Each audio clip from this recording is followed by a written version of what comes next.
I think. He Got Game, released 1998. Let's go around the room what we learned on the program. Todd, what'd you learn today? Chris Sims thought the Raiders were going to select him, but they passed on him 5 times in that draft. Yes. Yeah, Seton? According to Randy on Twitter, Dan, you have to let us be the pallbearers just so Fritzy can let you down one last time. Randy's Wow, strong. That was Randy's strong. the winner. I'm going to tap out. I'm not going to try to top that. Clever. Marv, what did you learn today? We talked hockey. Yeah, we did.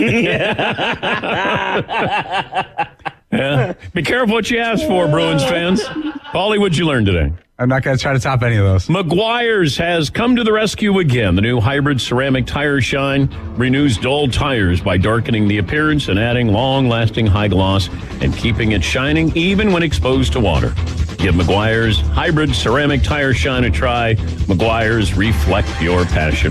Thanks for the phone calls, emails, tweets, the all-around support. We'll do it again tomorrow. Thanks for joining us. Have a great day, everybody. There's no sign of identity theft slowing down. And why should it? More than $14 billion were stolen from identity theft victims last year alone. To cyber criminals, that would be a success story. To the rest of us, it's a wake-up call. Your personal information is in more places now than ever. And the exposure can make it dangerously easy for somebody to steal your identity. LifeLock by Norton makes it easy for you to help you protect yourself, monitoring your identity, alerting you to threats that you could miss on your own.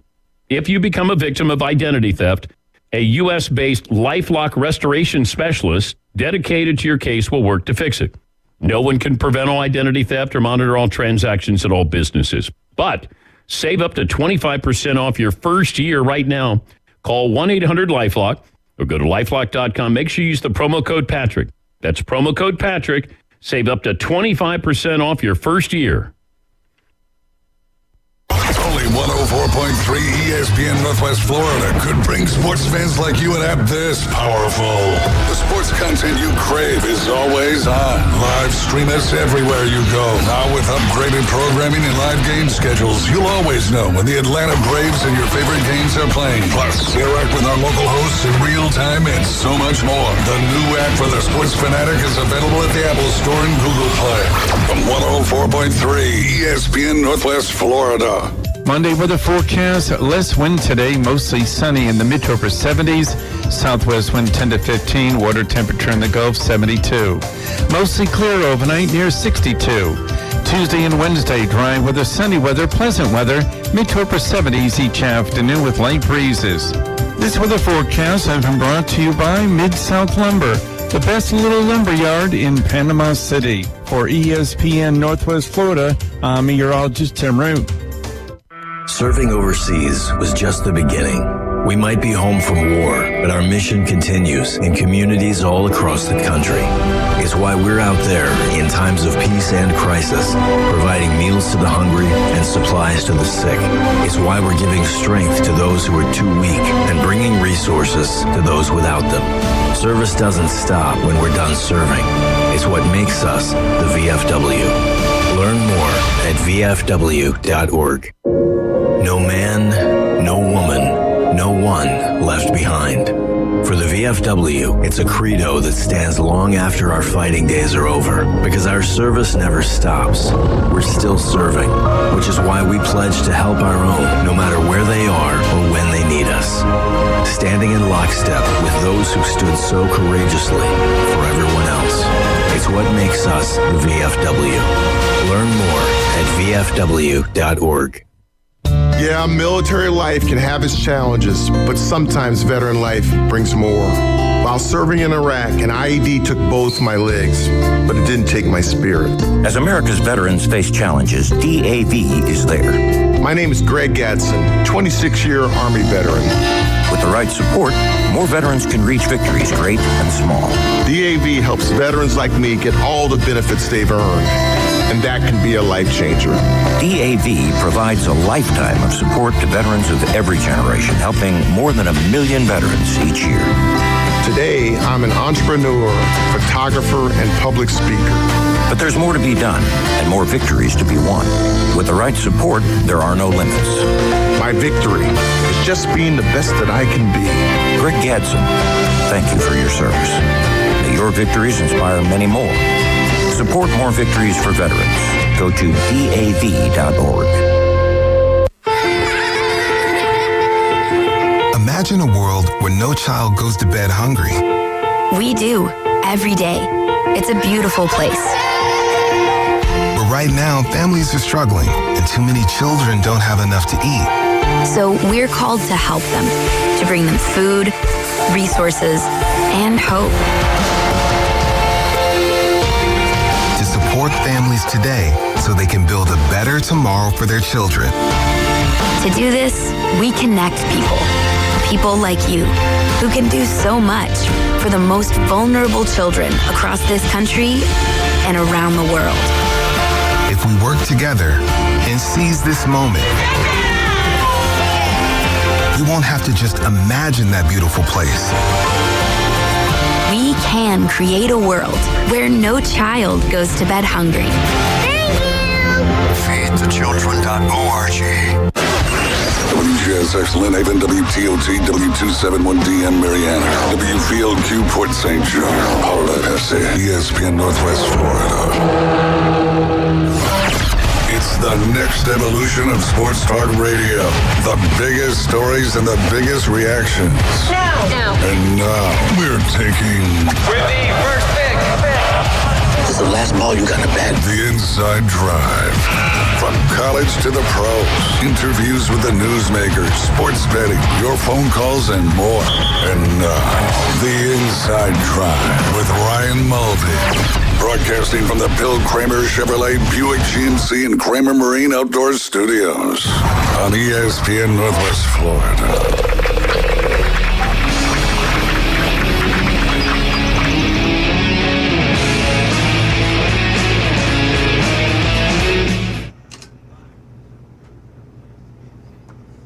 Marine and Outdoor Studios. Big shout out to Chris Kramer, Will Kramer, and all the crew over there for sponsoring our studios. We are very, very excited to get this show rocking and rolling. Great introduction there. You might have heard the golf ball cup there at the end. We are joined here by Jay Henley here in the studio. You can listen live on 104.3 in Panama City, 101.1 in Port St. Joe, and of course 102.1 in Mariana. You can also follow live on Facebook, YouTube, and Twitch. Just search ESPN Northwest Florida. You can also listen live on ESPNPC.com. We've got a great show lined up for you for our inaugural show this morning. Give us a call and text into the show. We'd love to hear and talk from you. That phone number is 850-215-6290. I'm wearing this New Jersey Devils jersey this morning, and me and Jay got off to a bad start when he walked in the studio because he did not know who Martin Brodeur was. So already not off to a good start in our first show, but we're going to rock it out today and have a lot of fun. I can't even spell Zamboni, Ryan. So there you go. What does the Zamboni do? Good question. There you go. I don't know, right? It cleans the ice in between periods because obviously naturally when you're skating on ice, you're creating ruts and chipping it up and it makes it tougher. So in between periods, that's why you have 2 intermissions in hockey, not a halftime, which my son Liam learned all about that this past week. So the Zamboni goes out and actually, they call it cleaning the ice, but it puts a fresh layer in all those and it freezes up, so it just makes the surface a lot better. Nice. There's your hockey tip for the day, what a Zamboni does. Jay just learned something this morning, so we are excited about that. As I mentioned, I'm your host, Ryan Mulvey, excited to get this Inside Drive kicked off here on ESPN Northwest Florida. We'll be here 11 to 1, Monday through Friday, every day. I'm also still at Bay Point Golf Club. A lot of people have asked me that over the last couple weeks.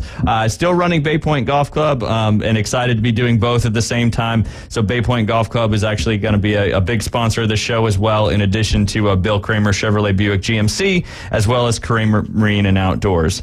Any other sponsors that may be interested in joining the show, just reach out to me. We'd love to have you on. We're going to make sure your business is known and having a lot of fun. We're going to start off talking a little bit about what's going on out there at Bay Point Golf Club. This weekend coming up, we have the Gulf Coast Children's Advocacy Center golf tournament on Friday the 5th, and then the Bay Haven Foundation Golf Tournament is this Saturday as well. This time period is definitely a lot of golf tournaments going on as we get closer to the summertime and some great golf, but golf course is in great shape. It's really the warm weather, the green grass, all that stuff is coming out, and we're just excited to have people playing. And don't forget, for all the locals in the area, if you have a local ID or if you have an active military ID in the 5 surrounding counties, you can join our local Players Pass, which runs every quarter. Right now, we're in the second quarter. You pay a registration fee. After that registration fee, you get a free round of golf, and then you play for a significantly reduced rate each time you play. What I like to tell people, too, on that as well is it's not just like, if you play twice, you're saving money. Yeah. So a lot of people are hesitant. I don't think I'm going to play a whole lot of golf. But the beautiful thing about that local pass, if you play twice, you've saved money. Yeah. So it's based on consumption, whereas a membership, you're paying monthly dues regardless of how many times you play. Right. So a lot of that cool stuff going on. We had our big Sunday brunch yesterday with Mark Knapp's live music. Did a great job for us there. And then we're actually going to run it back again this Sunday coming up. We got Sunday brunch following Cinco de Mayo on Friday. And then, of course, you got the Kentucky Derby coming up this Saturday. The 3 Triple Crown races get kicked off, which is always exciting. We'll talk more about that later this week as we're going to jump into a lot of sports betting stuff. But as I mentioned, I've been here in Panama City Beach for almost 8 years. Had the pleasure of working at Bay Point Golf Club for most of those. Had a small stint at a couple other different clubs, but been back at Bay Point for over 2 years. And just excited to be on this radio show. Excited the opportunity. We got a great local show going to be lined up for you every day. In addition to the Coach James Hale Show, which many of you have probably heard me on, typically on there every Friday with Coach. The beautiful thing about this show is we do not have an Alabama update. We will be talking about Alabama for sure, but we won't have a specific Alabama update, so we are excited about that. And then Jay is going to join me in the studio. Jay is our Director of Instruction out there at Bay Point Golf Club. Jay, why don't you just tell us a little bit about yourself? Yeah, so basically I've been at Bay Point, came back after Hurricane Michael in 2018, been back a little over a year, and it's been good to be back. Things have been great. I enjoy, being with all my clients and customers out at Bay Point. They've been real supportive in everything I'm doing. And so, but, previously to that, basically was at a few clubs up in Georgia for a number of years. Taught golf at Sea Island Golf Club back in the late 90s, which seems forever ago. But had a little short stint there for a couple years at University of Georgia Golf Course and taught golf there back in the day when Chris Kirk and Hudson Swafford and all those guys that you see on tour in today's world. But no, just glad to be here. It's been a great thing at Bay Point. Like I said, the customers have been awesome. I thank them every day, and just glad to be here in the studio with you. This is awesome, Ryan. I appreciate you joining me. It's going to be a lot of fun talking golf, talking all sorts of sports. We're even going to do a little bit on sports betting. I know every Wednesday, Keith Fleming will be joining us. He's a fantastic. He works for the I forget exactly, but we'll read it off on Wednesday. But he does a lot with daily fantasy sports betting. Yeah, two off the tee. Him and Alan, and then he also does some other stuff for some various other outlets out there. But we're definitely be talking a lot of sports betting. I know it's not legal in Florida, but people find ways to bet, and hopefully it'll be legal in Florida at some point. But then those daily fantasy sports are also legal. We are going to talk the beginning of each week as well. Jay's going to give us a golf tip of the week. One of the things that people get a little caught up in, Jay, correct me if I'm wrong. I used to teach a lot of golf before I came down to Bay Point, but people try to overcomplicate the golf swing, as many sports. But the golf swing, you want to keep it as simple as possible. So we're going to bring you tips each week to hopefully make your game a little better and not make it any more complicated, and just go out there and have some fun. We'll talk about that here in a little bit. And just a reminder, we are live from the Bill Kramer Chevrolet Buick GMC and Kramer Marine and Outdoor Studios. The Bill Kramer GMC is located at 2251 West 23rd Street in Panama City, as well as the Kramer Marine and Outdoor, all located there at the same place. If you need any needs for your cars or trucks or SUVs, give them a call at 850-250-1403. Any marine work you need done, any sales, anything like that. And what Chris always says, you don't have to wait for Kramer Marine and Outdoor. You need something fixed. You need something fixed fast. Give them a call at 850-851-0453. All right, we got some local sports going on today. It is that time of year for baseball and softball district play. Pretty much all the major high schools are rocking and rolling today. A couple teams have byes, but we'll just run through it real quick. Coming up right after our 11:20 break, we're going to have Amy Bond. She's the head women's golf coach at Florida State University. We'll be talking to her about the season that they've had and the upcoming NCAA regionals that they'll be going into. Again, give us a call anytime. It's 850-215-6290. We'd love to talk anything you guys want to talk about, anything we say that sounds silly, just call and correct us. But anyway, jumping right into it, Arnold in the 4A District 1 tournament, they actually have a bye in the first round. They will play West Florida tomorrow, May 2nd. Mosley in the 6A District 2 plays the winner of Crestview and Niceville, who play tonight. Mosley will play the winner of that game tomorrow. And then Bay in the 4A District 1 plays Pensacola today. Bozeman in the 1A District 4, they have a bye as well in the first round. They play the winner of Weewa and Vernon tomorrow. And then you've got two games playing tonight. North Bay Haven in the 3A District 1 plays Walton today, who I believe is the number 1 seed. And then Rutherford, also in 3A District 1, plays Mariana. So good luck to all those baseball teams right here locally in our county. One of the things we always talk about, you hear Coach Hale talk about it all the time, is how good our baseball programs are here. And I'm starting to notice there's so much youth baseball in our area. We finally got into it a little bit playing in the Sudeth Park League, the Bay County Interleague this year. I think that's where you've got to build up your teams. I think because there's so much local baseball and so much good stuff going on that it's just bleeding into that high school level, and you've got some really good teams. It's awesome to see them going on. Arnold's been having a great year. I mean, everybody's been having a great year, but moving right over to softball. Again, Arnold is in 4A District 1. They play Godby today at home. You can go check that game out. I believe it's at 6 p.m., might be 7, but you can check that game out tonight over there at Arnold. Mosley in 6A District 2 plays Leon today. That's an away game. And then Bay is going to play Rutherford today at a neutral site. So obviously Rutherford's playing Bay in softball. And then Bozeman, 1A District 4, is playing Bluntstown today in a neutral site. And then North Bay Haven is going to play Pensacola Catholic tomorrow because they have a bye through that first round. So they play Pensacola Catholic tomorrow as well. So get out and support your local baseball and softball teams as they are definitely making another bid for that state championship run. We'd love to have another baseball state championship come back to Bay County. Speaking of Georgia, they had a pretty exciting draft for Georgia. A lot of players went. The Philadelphia Eagles are now the Georgia North, I guess. I know, right? Which, being a Niners fan that I am, and growing up in New Jersey, not really being a huge Philly fan, kind of disappointed to see them get so loaded up on defense. But I think they got a good formula. They've really used a lot of their draft picks. But Alabama and Georgia both topped off the 2023 NFL draft, each having 10 players selected.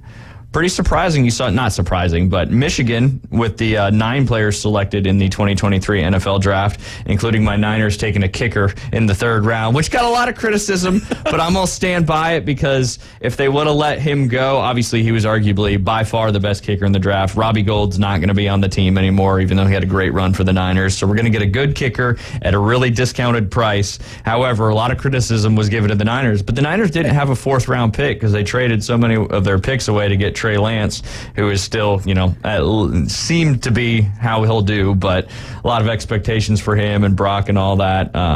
So Michigan had 9 players drafted. TCU had 8 players drafted. So, if you look at the college football playoff, you had Georgia, Michigan, TCU, and then 6 players drafted for Florida, LSU, and Ohio State. So 4 of the top number of players selected in the NFL draft were in the college football playoff, and it just goes to show you how important that is. Oh, yeah, for sure. And I'm trying to figure out and dissect kind of, why Philadelphia ended up with so many Georgia players.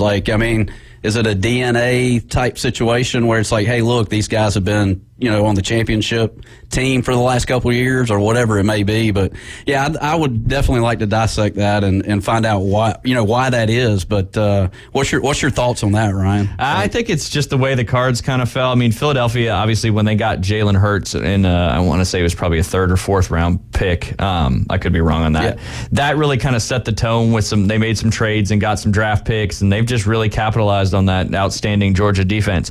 I think we do have a caller on the line, somebody that you're going to know as well as I. Okay. Steve, you out there?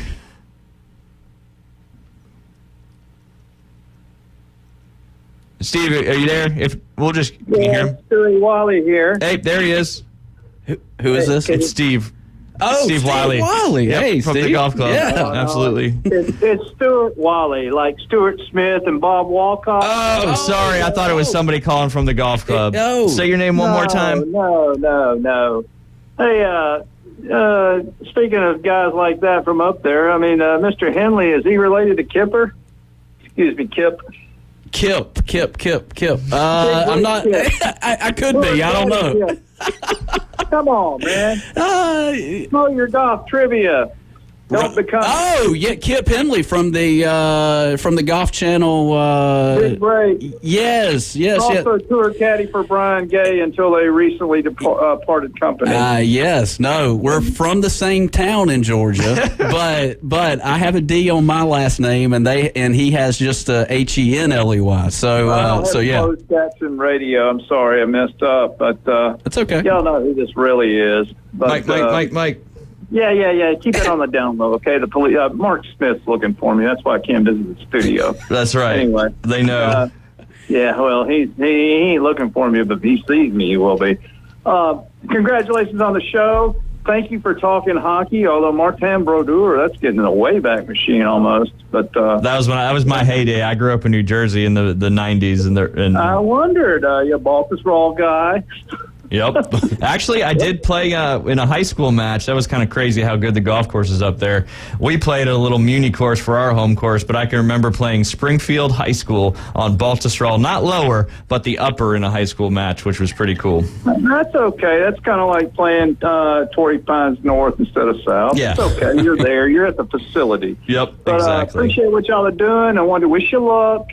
And I wanted to ask you something. You talk about baseball, youth baseball, high school baseball. It's great in this area. What do you think about golf and opportunities to improve youth and junior golf and just recreational junior golf, get them started in an area where there's competition and high-dollar competition for course time?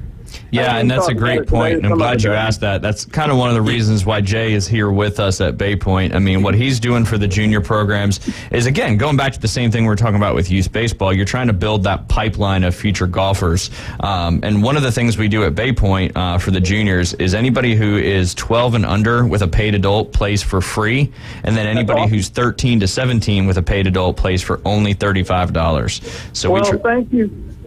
Thank you for that. Yeah. That's great to hear. I mean, I really was, I've worked in golf, and I really worry about that. And we've seen, as in baseball, we've seen the professionalization of youth sports. And golf is a great fun time. And if you learn things about Stableford scoring or pick it up and get moving, or you can have a good time out there. I can remember before I was a bad golfer when I was a youth. I was a football player and other things, and then I became a single-digit handicapper as I got older. It's not about me. I don't want to make it about me. We do that in the mornings. But it's such a great game. It's quite possibly the greatest game ever created by man. I think Herbert Warren Wynn said that.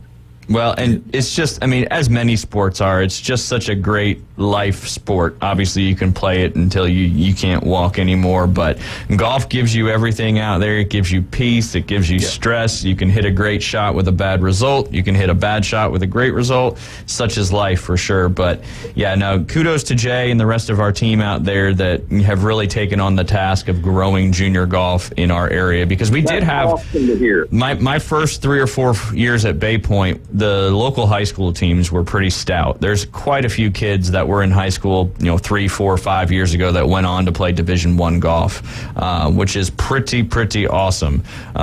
So he's trying to build that back up again, and it all starts with, when they're 8, 9, 10, 11 years old. I see it. I totally see it. And I'll throw out some kids' names right now, like the Max Risch, Chris Kramer's got 3 boys. Sawyer, those kids, I can see so much talent in them. They're 10, 11 years old, and I tell you what, the future for any of the high schools here, Arnold, Bay, Mosley, 5 years from now, golf is in good hands in the high school. Well, I want to throw something out to you. Golf can be. Old Prestwick, which hosted the first Open Championship, had 12 holes, and they played it around 3 times for 36. You don't have to play 18. You don't even have, and that's a great thing about not charging the under 12s. They just go out there and play what little they want to before they, get tired of it. I mean, we've all seen T-ballers playing in the dirt, and some kids. Now some kids may be the next Tiger or whoever and go out there and just love it and want to play longer than their parents. But there's nothing wrong with a 9-hole round or a 12-hole round if you're a member. You can drive that cart back in or walk back in, whatever. Keep up the faith and the good work. I'll be listening and maybe not calling as much as the other place. Nah, call as much as you want. You want to talk golf and hockey, we'll do that all day long. Y'all as old as those geezers, man. Y'all are young. Y'all are young, but you're cool. That's right. That's right. Thank you for calling in. I forget the name you went by, but I'll look at it next time and we'll get that down on lock. Yes. Thank you. So speaking of golf and junior golf and continuing on in life, when we come back from the break, we'll be joined by Amy Bond. She's the Florida State women's golf coach just down the road in Tallahassee and a good friend of us in the club. Just love seeing what she's doing over there. But as I mentioned, this is the inaugural Inside Drive show. It will be Monday through Friday, 11 to 1 p.m., live from the Bill Kramer Chevrolet Buick GMC in Kramer Marine and Outdoor Studios. Could have had a sponsor with a smaller name, but we're going to roll with it. I appreciate you, Chris, doing everything. You can listen live 104.3 in Panama City, 101.9 in Port St. Joe, 102.1 in Mariana. We will be right back on ESPN Northwest Florida.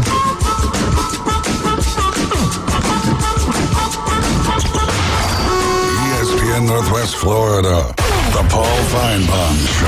I was wanting to tell you I had a dream last night after Larry's call, and I dreamed that Larry and you were fishing like he was talking about, and he had you tied up, and he was just about to shove you over the side, and these voices came screaming out of the dark, and you looked over, and Larry looked over, and here comes Jim walking on water to save you. Paul Feinbaum, weeknights, 6 to 10 on ESPN Northwest Florida. Monday weather forecast, less wind today, mostly sunny in the mid to upper 70s. Southwest wind 10 to 15, water temperature in the Gulf 72. Mostly clear overnight near 62. Tuesday and Wednesday, dry weather, sunny weather, pleasant weather, mid to upper 70s each afternoon with light breezes. This weather forecast has been brought to you by Ellis Agency Insurance. For ESPN Northwest Florida, I'm meteorologist Tim Root. Hey folks, Chris Kramer with Bill Kramer GM. And the best place to listen to the Inside Drive with Ryan Mulvey is inside a brand new vehicle from Bill Kramer GM. And I want you to know we've got 10 times the amount of inventory on the ground as we did this time last year, and darn near all of them are discounted. So shop us online at BillKramerGM.com or visit us the corner of Frankfurt and 23rd. We'll make it easy and take great care of you. By now, you've heard us talking about Tiger TV Pro. Hi, David Hayes from the Afternoon Underdogs, here to remind you about this incredible streaming service with over 6,000 premium channels. And the cost, you ask? $15 a month. Yes, only $15 a month. Every sports channel is available, including the ACC and SEC Network, the NFL, NBA, MLB, HBO, Showtime, and thousands more. For more info, go to our website at ESPNPC.com. Scroll down and click the Tiger logo. Chuck was terrible at fishing. He spent many frustrating hours attempting to get results he saw from internet videos, aggravating trial and error fishing trips, and misguided advice from well-intended friends. Chuck is happy now with his newfound success after he visited Bay Breeze Bait and Tackle, where we keep fishing fun, simple, and successful. See us soon at Bay Breeze Bait and Tackle, located directly off Highway 98 on the west end of Panama City Beach. And now, the Inside Drive with Ryan Mulvey. We're going to have a talk. Tell me what you know. Broadcasting from the Bill Kramer Chevrolet Buick GMC and Kramer Marine Outdoor Studios. It's a frantic noise. ESPN, Northwest Florida.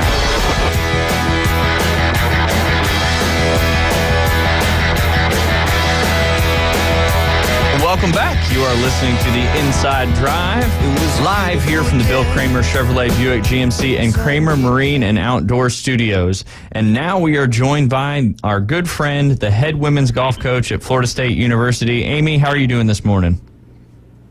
I'm good, Ryan. How are you? Good. I very much appreciate you calling in. I know you're very, very busy getting ready for the NCAA regionals again, but it's our first show, so I figured what would be better fitting than you joining us. Well, I am honored, so thank you for having me on, and always have to talk golf or whatever you need. Yeah, absolutely. So we'll jump right into it. Obviously, you guys got a bid again to the NCAA regionals. This time, I believe you guys are going up to North Carolina. How many years in a row is that for you? A lot. I've been back. Yeah, I've been back at school. This is my 13th season back, so it's 13. But I think we've got 17 total as a program straight. Wow. So that's a pretty good record. I'm excited about that, and it shows that the girls have been working pretty hard to keep that consistency. Yeah, you guys have been doing fantastic. So, real quick before we jump into what the postseason will look like, obviously about a month ago, you and three of your team members head up there to Augusta, Georgia to play at Champions Retreat, and then you had a couple of them make the cut to play at Augusta National.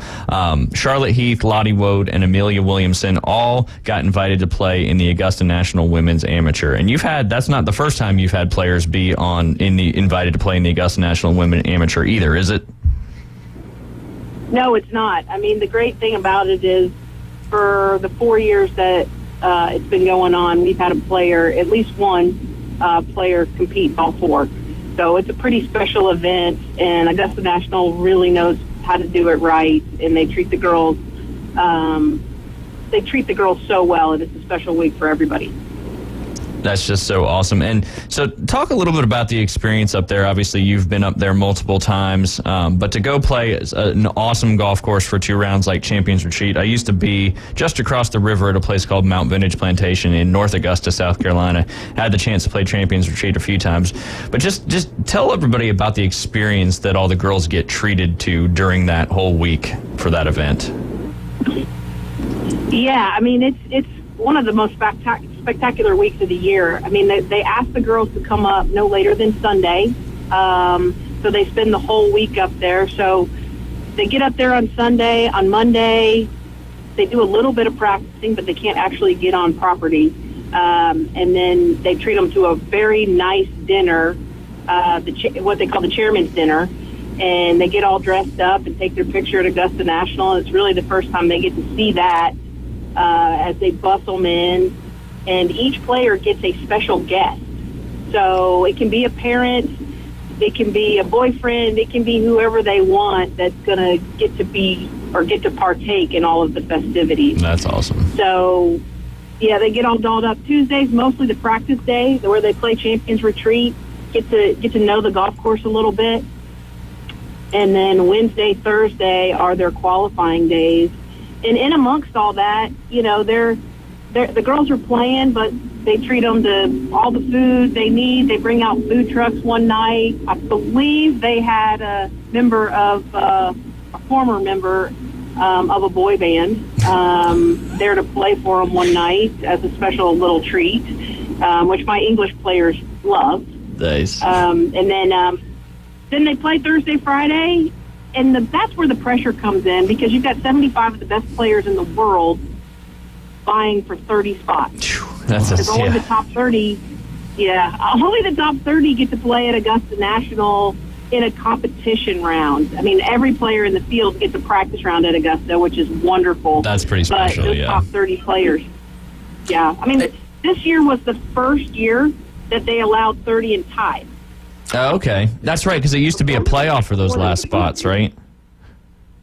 Correct.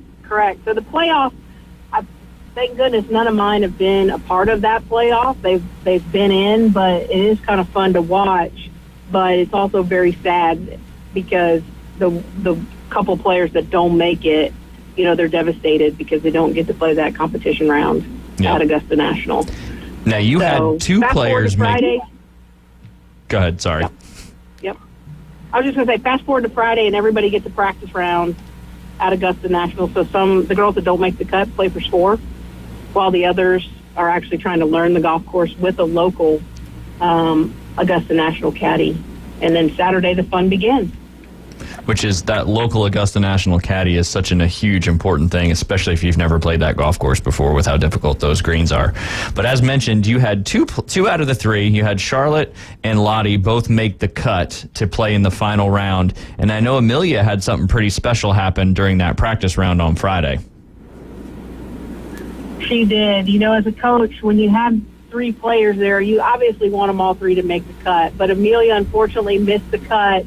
But the three girls got to play the practice round together on that Friday, and Amelia made a hole-in-one on 16. Wow. And it was unreal. Her parents were there to see it. I was there to see it because on that Friday, it's just your special guests and your coaches and your caddies are the only ones that can be on property with you. And so her parents got to witness it as her dad was her caddy and her mom was her special guest. So that's pretty spectacular, having a hole-in-one at Augusta National. And she may have been the very first female to make a hole-in-one at Augusta National.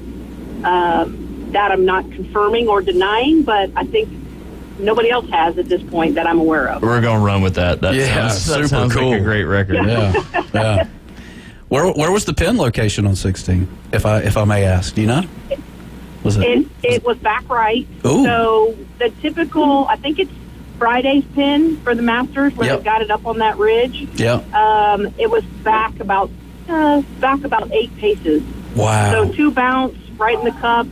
You just heard the local caddy yell, "Get in the hole," and sure enough, it went in. So we all run up and we're like, "Grab that ball, put it in your pocket. Do not take it back out." Don't play that ball again. No. Yeah. So looking back on Champions Retreat, does that course condition at Champions Retreat is it similar to Augusta National? Did it prep the girls for the weekend at Augusta, or how would you describe Champions Retreat? I think Champions Retreat is an outstanding golf course. It is pretty good prep. I will tell you that I think the greens were a little bit quicker at Champions Retreat than they were at Augusta National. But overall, Champions Retreat is a championship caliber golf course. I mean, it's fun to play. You're going to have to play really well to get in that top 30. Yeah. And I think it played really long because I think the city of Augusta had something like 28 inches of rain so far at that point in the new year. So it was pretty wet. So the longer hitters, I firmly believe, had a greater advantage just because they hit it further. But I tell you what, if you cannot chip it and putt it, that's going to be a long day at Champions Retreat. But beautiful, in great shape. Yeah. Just a really nice golf course that leads into playing Augusta National later on that week. Yeah, that's great. Amy, I know we talk baseball and football and things like that, and, you always try to get a health report from players, but we rarely talk about, health report from golfers. And so how healthy is your team right now? Do you guys have any injuries or anything of that nature? Or are you pretty healthy? We're pretty healthy for the most part. We've got finals week going on this week, so I think mentally their stress levels are pretty high, but overall we're pretty healthy. This time in the year with all the golf we've been playing, there's usually a few little things. We've got one that got a little irritation in her elbow. Dealing with college kids, you got the typical colds running around. But I would say overall, we're pretty healthy. We're actually probably the healthiest we've been all year, and we've had the best 2 weeks of practice over the last 2 weeks that we've had all year long. So I'm pretty excited about where we are at this point. Just excited to get through finals. Everybody finishes on Thursday. So we'll have a couple of days of really nothing going on where we can really prepare a little bit more for Raleigh. Oh, that's great. So what are the expectations? Obviously, I know what your expectation is. It's to win a national championship and get back there to Grayhawk in the match play. Obviously, regionals is, the next step in that progression. But what do you guys look for heading up to Raleigh and getting ready for the regionals? I think the big thing is that preparation. So if we can have good preparation going into it, and, with girls in general, the big thing is really their confidence level. So if we can build that confidence and have them clicking on all cylinders, I think that's the big thing. We got to go up and play Raleigh in the match play. NC State hosted a match play tournament right after the Augusta National Women's Am. So we got a peek at the golf course. So everybody on our team has played it. So I think that is always helpful when you've actually seen the golf course before. But for us, if we play our Florida State caliber of golf, I think we'll come out in pretty good shape. When I was reading too, is this the first year where they've expanded is it the national championship where they've expanded from 27 teams to 30? I know that knocked down a couple individuals, but is that going into effect for this upcoming NCAA championship? It is. We're actually the women are jumping from 24. So last year we had 6 regionals, and of those 6 regionals, the top 4 teams got out for a total of 24 at the national championship. So we're jumping from 24 to 30. Okay. So now with the 6 regionals, the top 5 teams will get out. So it's definitely better. For everybody, this is the most stressful week of the year. It's either you get out or you go home, one of the two, and you're done. So, but overall, it's really good for women's golf. The men have 30 teams at the national championship, so now the women will match that and also have 30 teams. That's awesome. And a little more opportunity, obviously, to make it to that national championship out there in Grayhawk. Your golf course that you have over there, Seminole Legacy, they can pretty much get it how good you guys need to be able to prepare for the tournaments you're going for, right? I know it's one of the big things with the renovation over there was kind of making it a golf course for the men's and women's teams at Florida State to be able to get all the looks they need to, the green speeds, the length, the difficulty. So is that something you guys leverage when you're going to play in these big time events? Oh, for sure. I mean, I want Seminole to be the hardest golf course we play all year, because if they can build their confidence at Seminole when we leave, then I'd like for them to think, oh, okay, I can handle whatever's thrown at me because I play a really difficult golf course at home. So they've done the superintendent at Seminole Legacy, Keith Booker, has done an outstanding job. I mean, for the women, we have about 5 or 6 different tee boxes we can play on a daily basis, so we can change it up. We've tried to set it up yardage-wise for Raleigh. Not really knowing what the green speeds are going to be, we've kept them pretty quick because I think you can adjust a little bit with the green speeds if we needed to. But overall, Seminole Legacy is going to work on every part of your golf game. So as a golfer, we each have a weakness. We can say all we want, we don't have a weakness, but there is a weakness in all of our games. So Seminole's going to pull that out and to really make you see what your weaknesses are. So I think we're a very prepared golf team, especially for a hard golf course when we leave Tallahassee. Yeah, and I know you guys on the last rankings were 12th in the country, and you got one more ranking coming out, I think, on May 5th. But I think you've seen that too in the tournaments that y'all have hosted out there at Seminole Legacy.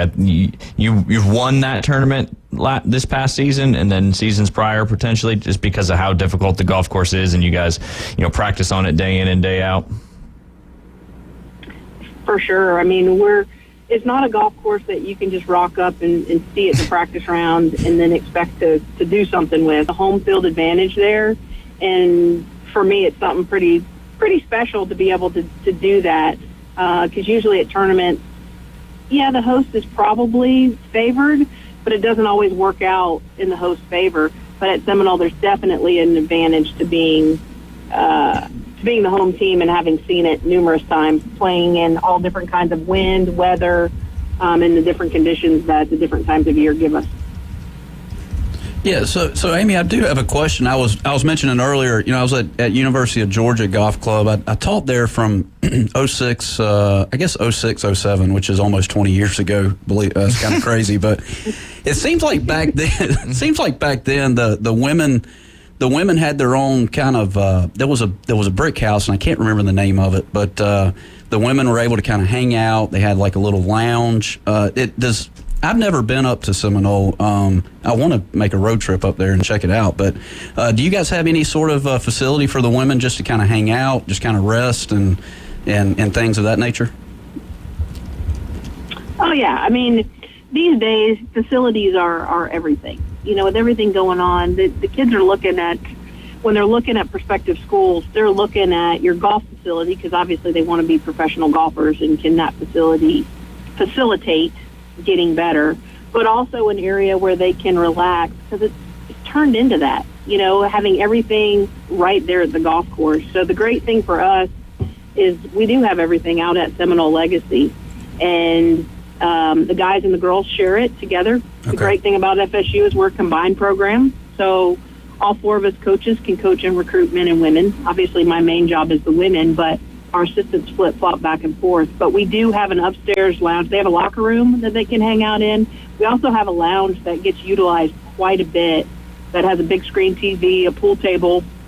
All of our stats as a program are in there, from our LPGA and PGA Tour wins to our All-Americans, et cetera, in there. So it's a place they can also come and study to get away from their, either if they're in a dorm or an apartment. So we kind of like Seminole to be their escape. That's their happy place, a place they can come and do really whatever they want. We've also moved our workout facility out there where our strength coach comes to us. Also, we have a kind of a makeshift training room out there as well, so our athletic trainers come out there. So it's kind of, I'd like to say one-stop shopping out there, because they can get pretty much whatever they need out there, along with the nutrition drops off snacks. All of that is out there for the kids to utilize while they're in school. Hey, Amy, we got to jump on a quick break. We mind if you hold you over for one more segment? No, this will be great. I appreciate it. Awesome. Thanks again for joining us. This is the Inside Drive. We are live from the Bill Kramer Chevrolet Buick GMC and Kramer Marine and Outdoor Studios. We will be right back with Coach Amy Bond from the FSU women's golf team.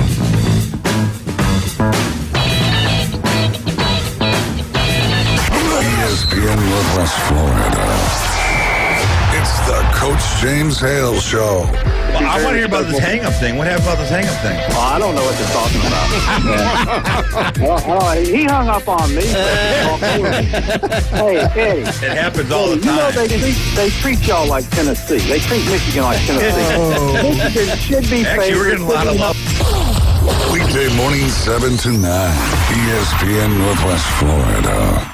Living on the Gulf Coast, we have beautiful beaches, clear water, and amazing marine life. Want to bring a piece of the ocean into your home or office with an amazing aquarium? Gulf Coast Aquarium, the area's only certified platinum CCHEM dealer. Their staff are all certified CCHEM specialists. Gulf Coast Aquarium can install, design, maintain, and finance your own piece of the Gulf. Gulf Coast Aquarium, powered by CCHEM, with over 40 years as a U.S.-based manufacturer of quality aquarium products. Online at GulfCoastAquarium.com. Gulf Coast Aquarium, where it's more than just a tank. Here at Tracy's Fine Jewelry, we want to help you celebrate Mom this month.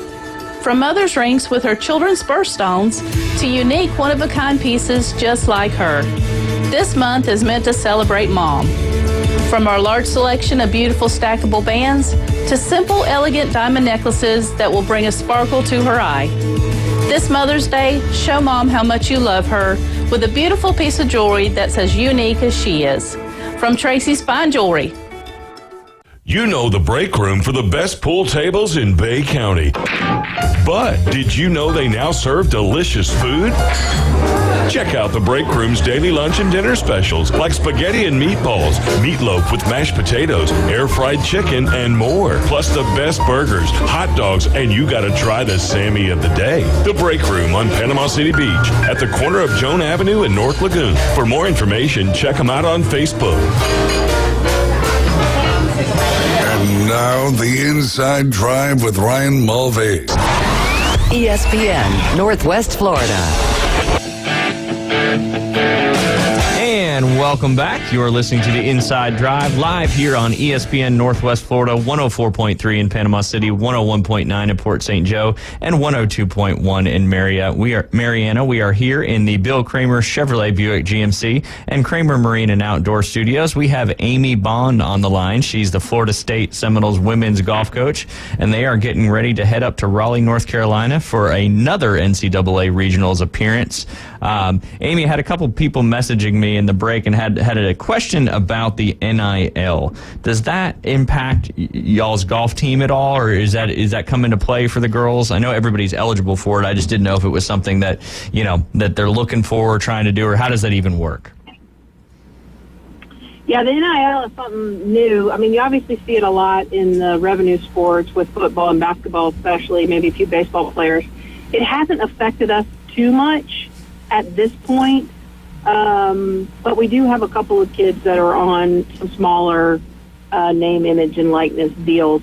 But I think one thing to note is that we do have a couple of international players on our team, and due to their visa status, internationals are ineligible for that name, image, and likeness here in the U.S., whereas our American players are certainly eligible for that. So it's something a little different in our sport because we do deal with international student athletes. But I think it's going to get a little bit bigger. Everybody's trying to figure it out right now, and golf being one of the smaller sports hasn't had to deal with it as much as perhaps some of our other sports. But it's certainly there, and, a couple of our student athletes, more so on the men's side, have been able to kind of take advantage of it. Because we currently don't have any on the women's side at this point. Well, and for golf, too, you can do NIL and it doesn't affect your amateur status. Is that correct? Correct. You've got to, the USGA has come in and made a few rules. You got to be a little bit careful, but, you're talking about the best amateurs in the world right now in Rose Zhang. She has a pretty big NIL deal with some companies. So the bigger players have that where it doesn't risk them losing their amateur status, which I think is great. I mean, ultimately, that's what you want. So I think it's bigger for some players, but the most important thing is keeping them as amateurs rather than triggering that professional status. Absolutely. So switching gears, going back to the Raleigh Regional, obviously there's 12 teams in that regional. You guys are the number 3 seed behind Wake Forest and Arizona State. UF, Florida's also playing, Arizona, North Texas, TCU, NC State, which I believe is the host, Purdue, Nebraska, Campbell, and Richmond. So the regionals is just straight stroke play, right? There's no match play that goes into the regional? Correct. It's just 54 holes of straight stroke play. Of our 5 players, count 4 of the best each day. So when you're playing, I know obviously I don't want to flash forward to the national championship, but is there a difference? Obviously there's a different strategy, but what is your strategy when it comes to stroke play versus match play? Stroke play is something that we do all year. We spend 95% of our year doing stroke play where everything counts. And so there's a big grind there. I mean, the best thing for us in stroke play is you're coaching the players to try to get the best score on each particular hole. And that's how we coach it. We're trying to get the girls in the hole as quick as possible. So there's definitely a different mindset with stroke play because everything counts. So you don't want to throw up an 8 on a par 4 because all of those strokes are going to count. Whereas in match play, it's loss of hole. If you make an 8 and your opponent makes a 4, it doesn't matter. There's not a 4-shot differential there. You've just really lost that hole. So there's certainly a different mindset. But for stroke play, it's something we do all year, so the girls are really comfortable with the stroke play portion. Excellent. So, go ahead, Jay. Yeah, I was going to say, Amy, do I know this may sound a little crazy, but all the golfers listening out there, obviously you have a USGA handicap. Do your women carry a USGA handicap? Do they track their score stats through the USGA app? They do. Okay. They do. When it comes to our summer, it doesn't really count in college golf per se, but they'll turn their scores in to have a handicap over the summer because sometimes the elite tournaments, you get invitations based on what your handicap is. Now, we have some kids that are plus, 2 or 3 handicaps. So they're really, really good golfers. But both in Europe and here in the U.S., their summer tournaments are based on their handicap. So we do keep a pretty good record of their scores. Oh, okay. That's good. Because, I was looking the other day, I was thinking, why can't you post a score at Augusta National? Because Augusta National is not, you can't post a score from there. It's not rated, right? I guess it's not rated. Or is it? Correct. It's not rated. Yeah, it's not rated. Yeah. If it's rated from the tees that the guys play for the Masters. I'm not sure they have had it rated for it. Now, some of them, there's only so many tee boxes out there. But I think that's probably the main reason why, because, heck, the one time I get the opportunity to play Augusta National, I will be posting that score everywhere I can. I don't care what it is. Right? I agree. Just put in a 80.1 rating, 158 slope. Yeah, exactly. Yeah, I mean, if I shoot 82, I'm gonna frame that sucker. I don't care. Best 82 ever. It will be hanging as my prized possession. Absolutely. So for people listening out there trying to kind of equate their games to what this looks like, when you guys go into a regional tournament, or obviously every tournament's big, but the NCAA regionals is quite big, do y'all pay attention to really what the other teams are doing? Obviously the top 5 advance, so you kind of have to a certain degree, but does everybody just focus on their own game and, like you said, getting the ball in as fast as you can? Yeah, I think that's the most important part. We're ultimately playing the golf course. Yes, we're playing the teams that are also in the field, but at the same time, we cannot control what they're going to do. All we can do is control what we can control, which is our mental state, our attitude, the way we're thinking our way around the golf course. So we really try to focus on what we can do to stay shot by shot, because it's really important. 54 holes is a long time, and you're out even just 18 holes in a day. You're spending 5 hours out there. So we really want them focusing at one shot at a time, because the one thing they can control is what they're going to do, what their thought process is heading into that one shot. So as much as sometimes we have to focus on the other teams, because if we're getting down to the last couple holes, you got to start making some birdies. Overall, we're looking at what we can do, how we can best play that golf course. Well, and that's a great, for all the listeners out there, probably not any, junior golfers listening, because they should all be at school, or if they're homeschooled. But if you're listening, one of the big keys I heard you say there was attitude. Attitude is such an important thing in golf, and, we see it on a daily basis with the golfers that come out and play, and you see frustrations and you see anger. And one of the things I try to preach, and I'm sure Jay does to all his students, is like, once you hit that shot, there is nothing you can do about it. So what you have to do is focus on the next one in the quickest time. And attitude is so paramount to that. Positive attitudes, not getting down, that kind of stuff. So when you guys work on the mental side of the game, how much time do you put into that with your team each season? We put a lot in. It's become a much bigger piece than it used to be. Whether it's, we bring in a sports psychologist, we have one that works with us. They each have their individual sports psychologists that they work with. It's become such a huge piece of golf in general.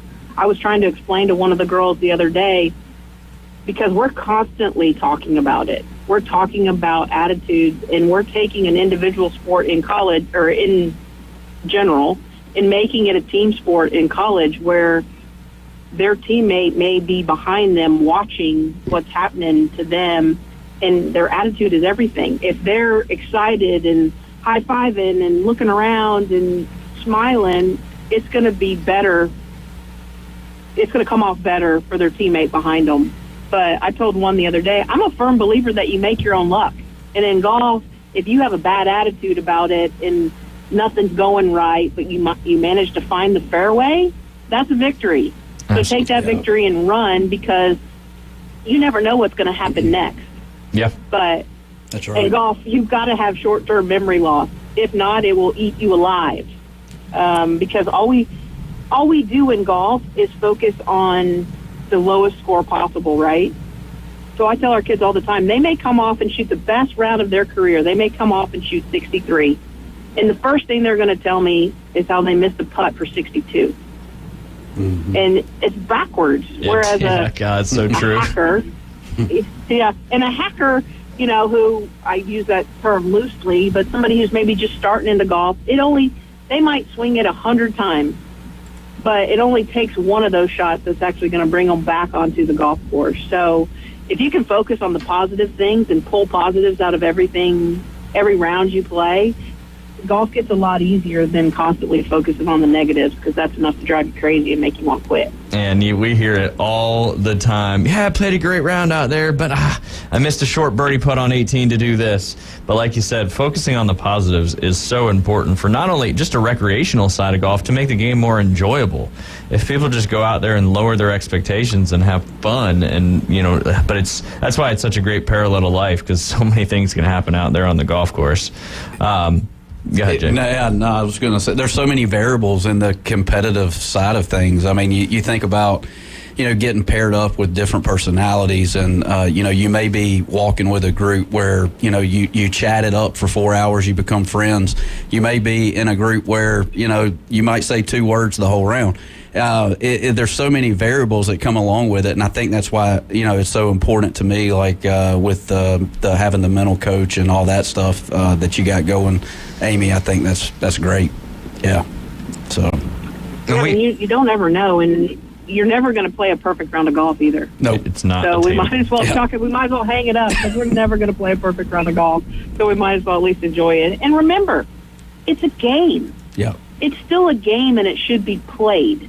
Right. When it gets to be not fun anymore, we should probably walk away and put our clubs away for a while. Yep. Absolutely. And we've talked about this before, Amy, but obviously coming up as junior golfers and, what the expectations are, how early, you've got a good player that, can shoot low scores and may have some potential to make it to the next level. How early would you start getting someone with a mental type coach to work on that side of the game? Because like you said, especially in junior golf, it's just focused on swing mechanics, a little bit of course management. Obviously, course management is probably just as important as the mental side of it. But when would you start working on that kind of stuff? I think once you get a grasp of the fundamentals of the golf swing, and you're starting to really play competitive golf where you can be good, I think you start as early as you as the player or as the parent of the player, as soon as they're mature enough to understand what you're working on, to be able to constructively go through their round of golf to figure out, okay, why did I mess up on the last 2 holes? Well, I might have looked at the leaderboard for the first time, and maybe I don't do well looking at the leaderboard. Maybe it's because I just got nervous in general. Maybe it's because I got ahead of myself. So as soon as the student athlete can verbalize why, I think it's good to put them in there, because if they can't tell you the why or the I think this is why, then there's no point in starting, because we all have to have the understanding that it's not going to be perfect. And if you can realize that you have a flaw, then that's when you put them in there and you can start working on it. Because we all have something we need to work on from a mental aspect, whether it's just learning how to communicate with people, but understanding if you want to be an elite athlete, you have to understand internally what works for you. And it may be you are a scoreboard watcher and it works well for you, or maybe you're not, or maybe at the end of your round you start to get tired, so you need to make sure that you keep your hydration and eat. There are so many different things that go into it from the physical and mental part, but I don't think there's a particular time that you can start, but I'd say probably 14, 15, just because to me that's when you really start to understand or believe that you can be a good golfer or potentially play in college. Awesome. Hey, Amy, that was a quick time we spent together. Very, very much appreciate you joining us here on our first show, and I'm sure we'll talk again. Lots of great stuff there about, the mental side, attitude, knowing your game, and how golf is not a game of perfection by any means. You got to put that out of your mind so you can be as successful as possible. You guys head up to the NCAA Regionals. When are you guys heading up there? We leave Saturday. Okay. Awesome. We leave Saturday, practice round Sunday, play Monday, Tuesday, Wednesday. Awesome. Well, we will be rooting on from down here. I know John Fortner was trying to figure out a way to go all the way up to Raleigh, but I don't think he's going to make the trip, so he'll probably watch a little bit there on TV. But again, we always appreciate you. Good luck in the NCAA regionals, and go Noles. Thank you very much, Amy, for joining us.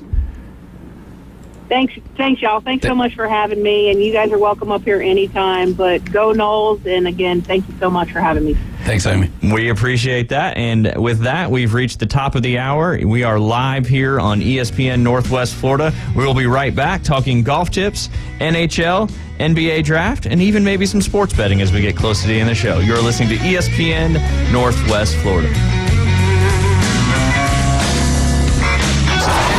ESPN Northwest Florida. The tradition continues. That ball is going to be out of here. The Atlanta Braves play here. Bombs away! The Atlanta Braves are back and making a statement. At first slide, 2 RBI triple. Listen to Atlanta Braves baseball in a rich audio experience live on ESPN Northwest Florida. Here comes the thunder. Sponsored by Bestway Portable Buildings, Dave and Buster's, PCB Hobby, and Gulf Coast Aquarium. Monday weather forecast, less wind today, mostly sunny in the mid-to-upper 70s. Southwest wind 10 to 15, water temperature in the Gulf 72. Mostly clear overnight near 62. Tuesday and Wednesday, dry weather, sunny weather, pleasant weather, mid-to-upper 70s each afternoon with light breezes. This weather forecast has been brought to you by Earthworks of Northwest Florida. For ESPN Northwest Florida, I'm meteorologist Tim Root. The new Smokin' Triple Stack at Firehouse Subs is stacked high with honey ham, smoked turkey, and slow-smoked beef brisket. To top it off, a portion of every purchase helps provide life-saving equipment to first responders. The Smokin' Triple Stack Sub. Get it for a limited time, only at Firehouse Subs. Participating U.S. locations. Firehouse of America, LLC, and Firehouse Subs suppliers together will donate 0.09% of purchases in 2023 at Firehouse Subs locations to the Firehouse Subs Public Safety Foundation for the purchase of life-saving equipment with a minimum donation of $1 million. WGSX Lynn Haven, WTOT, W271DM Mariana, WVLQ Port St. John, Paulette Hesse, ESPN Northwest Florida. Mid-South Lumber, where they treat you like family. Locally owned and serving the residents of Bay County for over 45 years. See Mid-South Lumber for all of your DIY projects, including windows, doors, siding, lumber, and millwork. Are you building a new home? Bring your contractor in to Mid-South Lumber and meet with a member of their sales team to discuss your framing, siding, windows, and doors. Mid-South Lumber, the biggest little lumber yard in Panama City. It's the next evolution of Sports Talk Radio. The biggest stories and the biggest reactions. Now. And now, we're taking... With the first pick. This is the last ball you got to bat. The Inside Drive. From college to the pros. Interviews with the newsmakers, sports betting, your phone calls, and more. And now, the Inside Drive with Ryan Mulvey.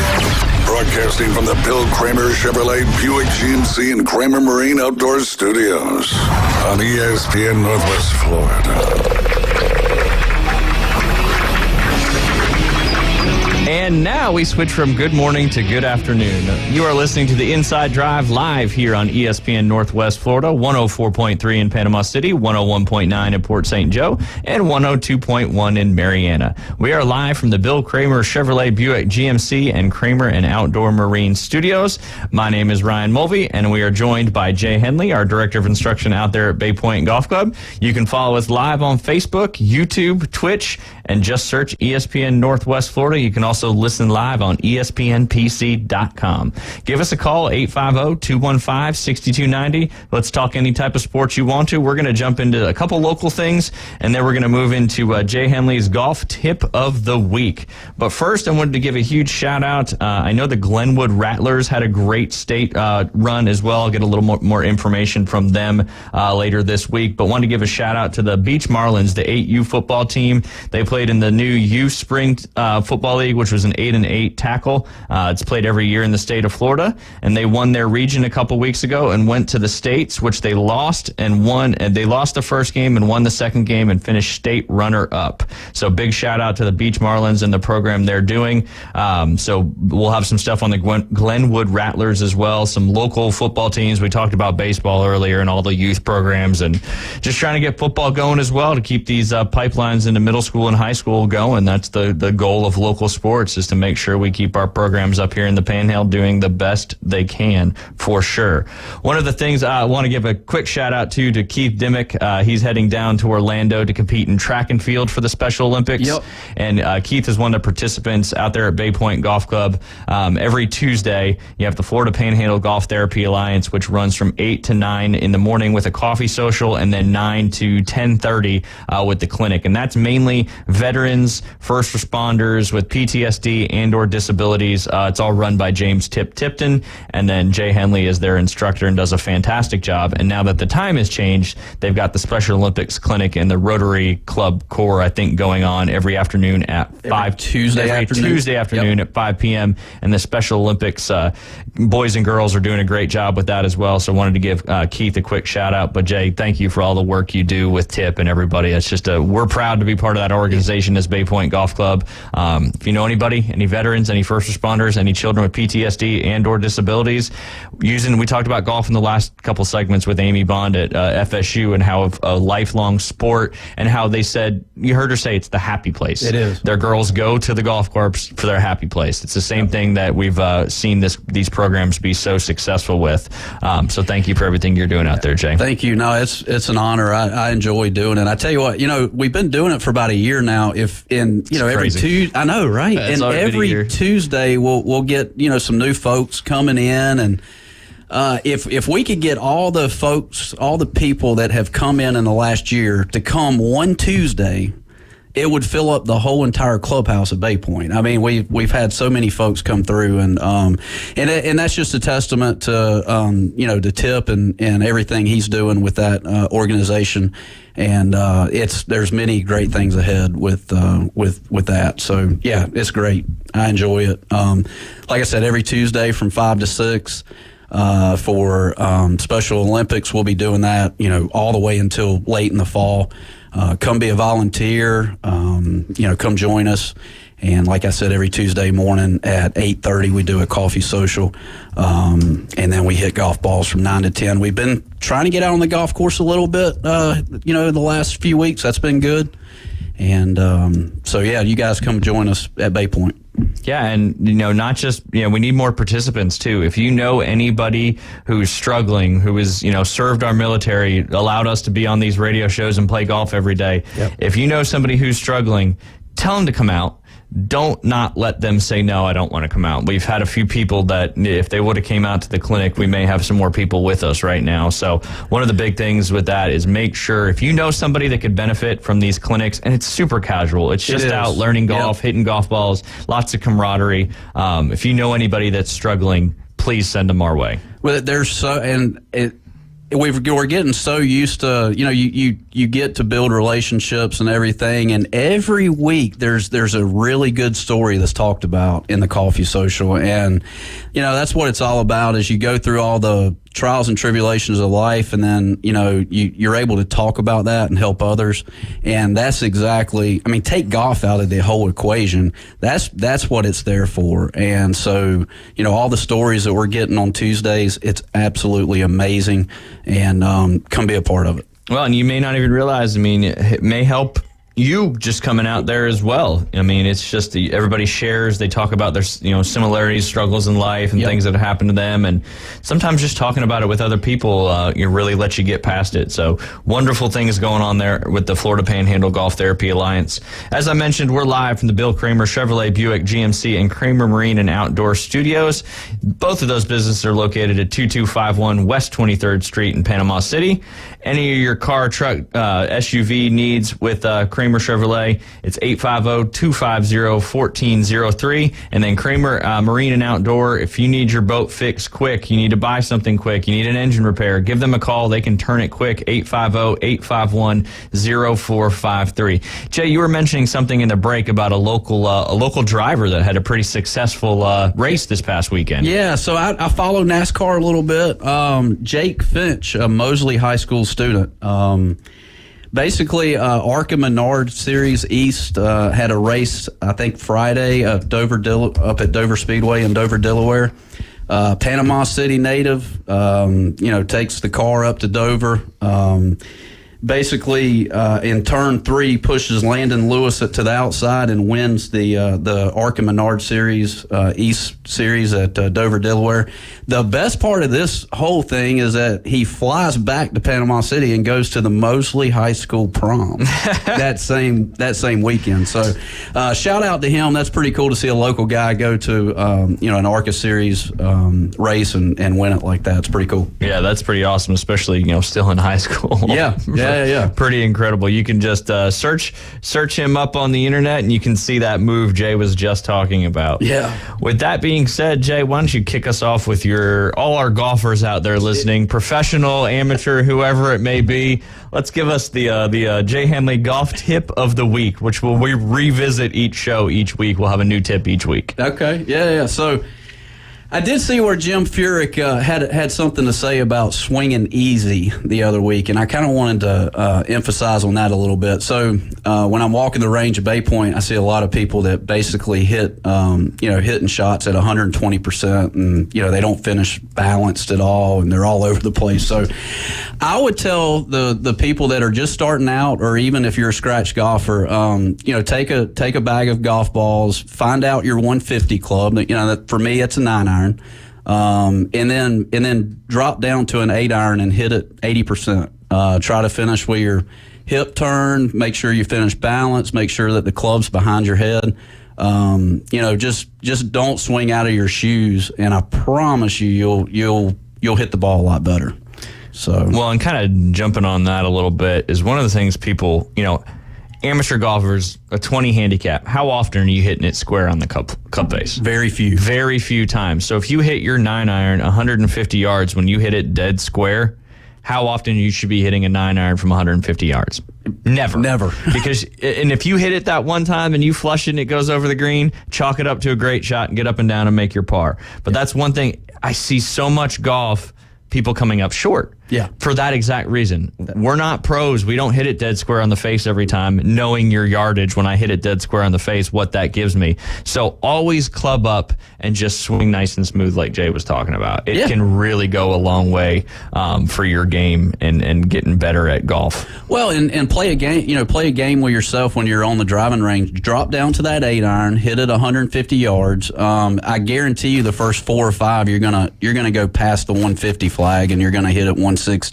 So that's gonna tell you, like, look, I got to be able to kind of like slow it down a little bit. I was out instructing, teaching 2 high school football players from Seminole County up in Southwest Georgia. They were here over the weekend, and in football, you're just all about aggression and all about it's a game of opposites with golf. So we talked about yesterday afternoon, just basically like, look, you got to kind of calm down a little bit. You got to hit it at 80%. We're not trying to win a Super Bowl or anything like that. But it's definitely a game of opposites. And go try that on the range. It'll make a difference in your golf game, I promise. Yep, swing easy, especially when it's breezy. Yep. So pivoting, staying with golf, we had we're going to talk about PGA Tour and the LIV Tour as well. We'll start with the PGA Tour, who is down there in Puerto Vallarta playing in the Mexico Open at Vidanta, which Vidanta used to be when I was involved. That's a whole nother story. We'll talk about that at a different time. Anyway, guess who got it done again? Tony Finau. Tony Finau. Nice to see him back at the top of the leaderboard. Really good guy. Good to see him. And, of course, Jon Rahm was right there again. Yeah. I mean, Jon Rahm is having one of the best seasons on the PGA Tour that you've seen in a long time. He is. And, I think Tony Finau has found that sweet spot in life where he, his family travels with him. Yeah, he's got like 100 kids. Yeah, he's got like 100 kids. Yeah. And I know that him traveling with all of his kids has got to be stressful, but he's putting his family first and he's getting out, he's winning. He's won going into the fourth round leading. This is 3 times in a row that he's won, with a lead after the third round.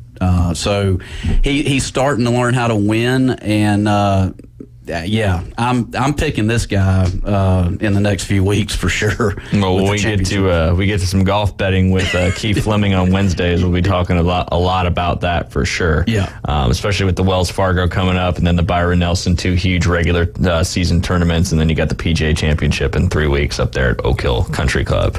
And then of course you've got the Live Tour, which seems to be picking up a little bit of steam. You know me, Jay. I walk both sides. The more golf, the better, because it's just good for business. The more you see people playing golf, the more people want to get out there and play. And come out and see us at Bay Point Golf Club. Don't forget about our local players pass. For more information, visit our website, baypointgolfclub.com. But how about Taylor Gooch just going on a tear in the last 2 tournaments, winning both of them? Not to mention the first prize for winning both of those tournaments was $4 million each. So a cool little $8 million in the last 2 weeks that he's won. Brooks Koepka's still playing some great golf as well. He finished third at 16 under for the 3 rounds, not 4 rounds, which a lot of people have issue with, but shooting 17 under for 3 rounds is pretty fantastic. Are these guys finishing on Saturday, Ryan? They actually finished, well, this was in Singapore. Okay. So if it would have been here, it's usually Thursday, Friday, Saturday, but because it was in Singapore, it finished like in the middle of the night. Gotcha. But yeah, so Taylor Gooch with back-to-back wins. A lot of good stuff going on there on the Live Tour. And like I said, coming up next is the Wells Fargo PGA Championship. Had an interesting, cool little golf stat. I don't know if you remember hearing about the guys that got in trouble for riding that shuttle. They got disqualified from that golf tournament. Yeah. One of those guys was Alejandro Tosti. He was one of the 6 players penalized for wrongful use of a shuttle in last week's Corn Ferry Tour event. Well, he got invited to the Mexican Open, and he ended up finishing tied 10th, which won him $150,000. But not only did it win him that, top 10 gets you into the next tournament. So he's going to be able to play in the Wells Fargo Championship. Oh. So he wasn't able to play in the Corn Ferry Tour event that was going on, but because of that penalty with the shuttle, he got disqualified, which was, one of those weird things in golf. Right. But anyway, so he gets invited to play in the PGA Tour Mexican Open event in Puerto Vallarta, ends up finishing tied 10th, winning some money, and then get invited to the Wells Fargo Championship, which, if that happens, imagine if he top 10. So it's funny in golf, especially in the top levels of golf. You need some kind of little thing to get you there. I'm hoping to have local Chase Seifert on the show here some point in the next couple weeks, who had a top 3 finish in the Corn Ferry Tour event last week. It's kind of one of those things. You Monday qualify into one of these PGA Tour events, and you top 10, and the rest is history.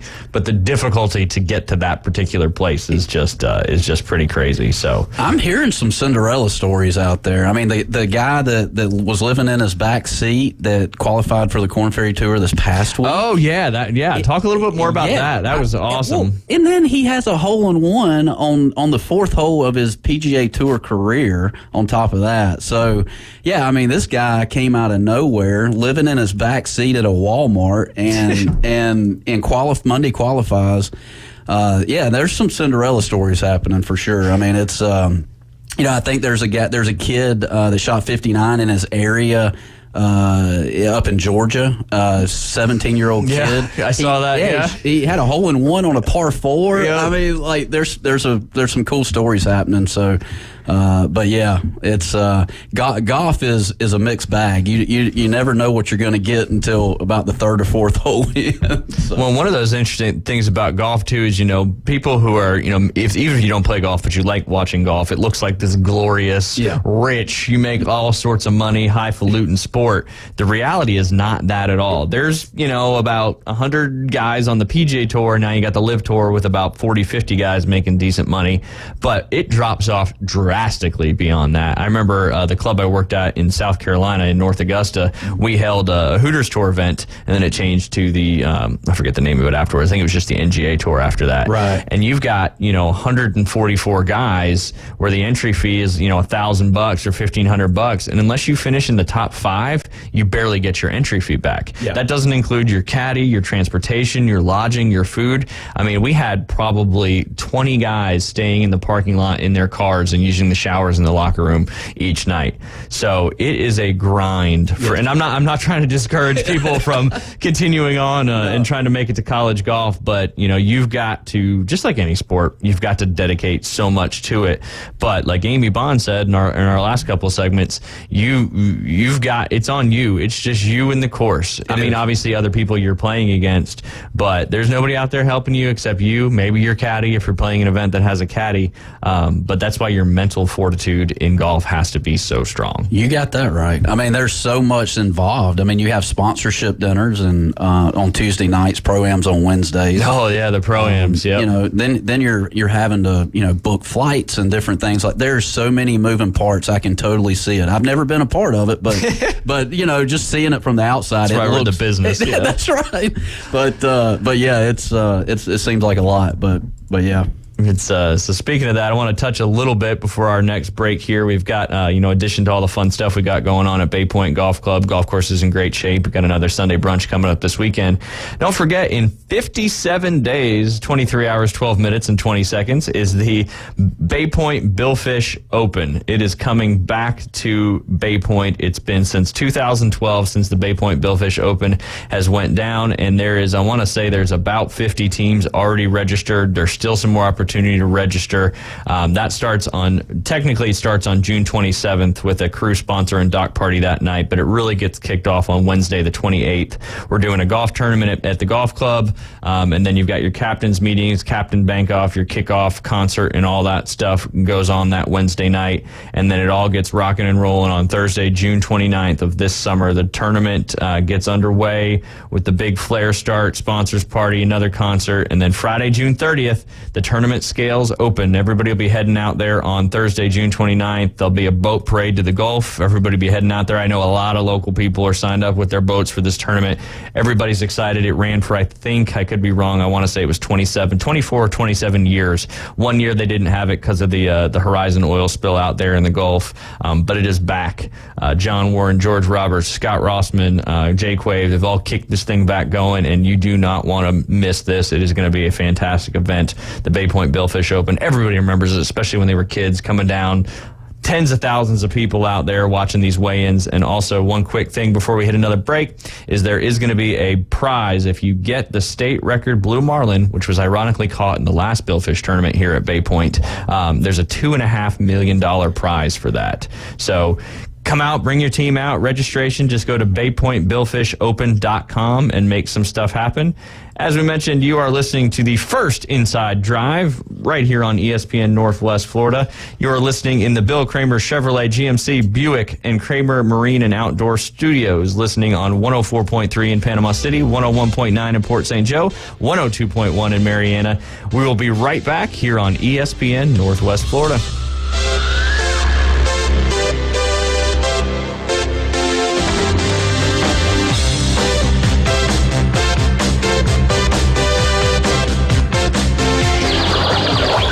ESPN Northwest Florida has the real local fishing report. Hi, this is Tim from Bay Breeze Bait and Tackle. Join me every Friday at 4:20 during the afternoon Underdogs. It's accurate, detailed content from local anglers, plus fishing updates on Saturday and Sunday morning right when you hit the water. Advice and stories from local anglers. Tune into the Bay Breeze Bait and Tackle Fishing Report, exclusively on ESPN Northwest Florida. Spring sunshine, a few scattered clouds, and the high in the mid-to-upper 70s this afternoon. Southwest wind 10 to 15. The water temperature in the Gulf is 72. Mostly clear in the low 60s overnight. Mostly sunny Tuesday and Wednesday. The high about 75 to 80 degrees and light southwest winds. This weather forecast has been brought to you by Mid-South Lumber. the best little lumber yard in Panama City. For ESPN Northwest Florida, I'm meteorologist Tim Root.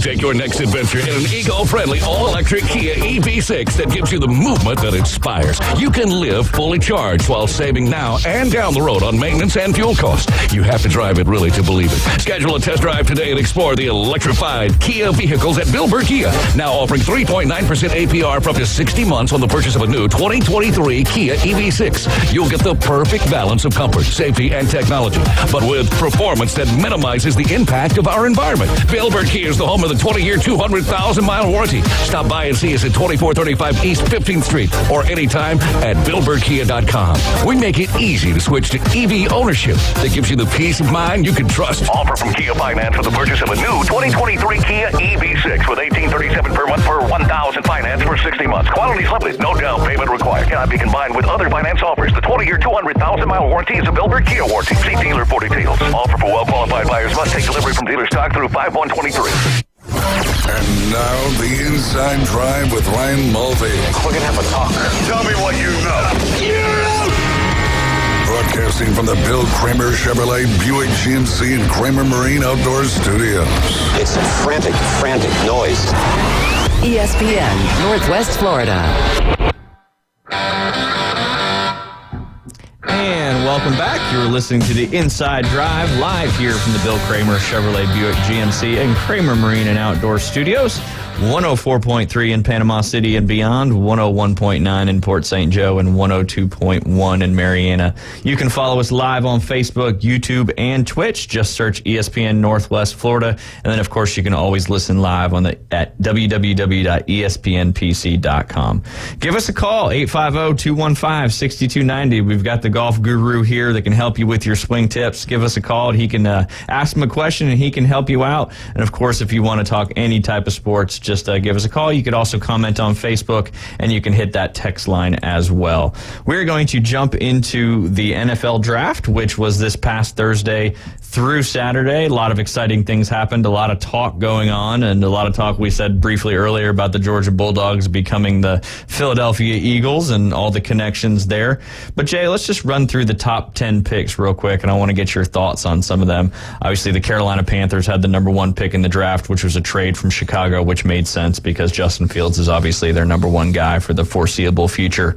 And then the Houston Texans had the number 2 picks, both obviously looking at quarterbacks. What were your thoughts on Bryce Young going first over C.J. Stroud or even somebody like Anthony Richardson? Yeah, I mean, Bryce Young, obviously. I mean, you got to go with Bryce Young, quarterback, Alabama. Obviously the quarterback position is so key in the NFL. I think it is the position. As long as you got a healthy quarterback, you're good.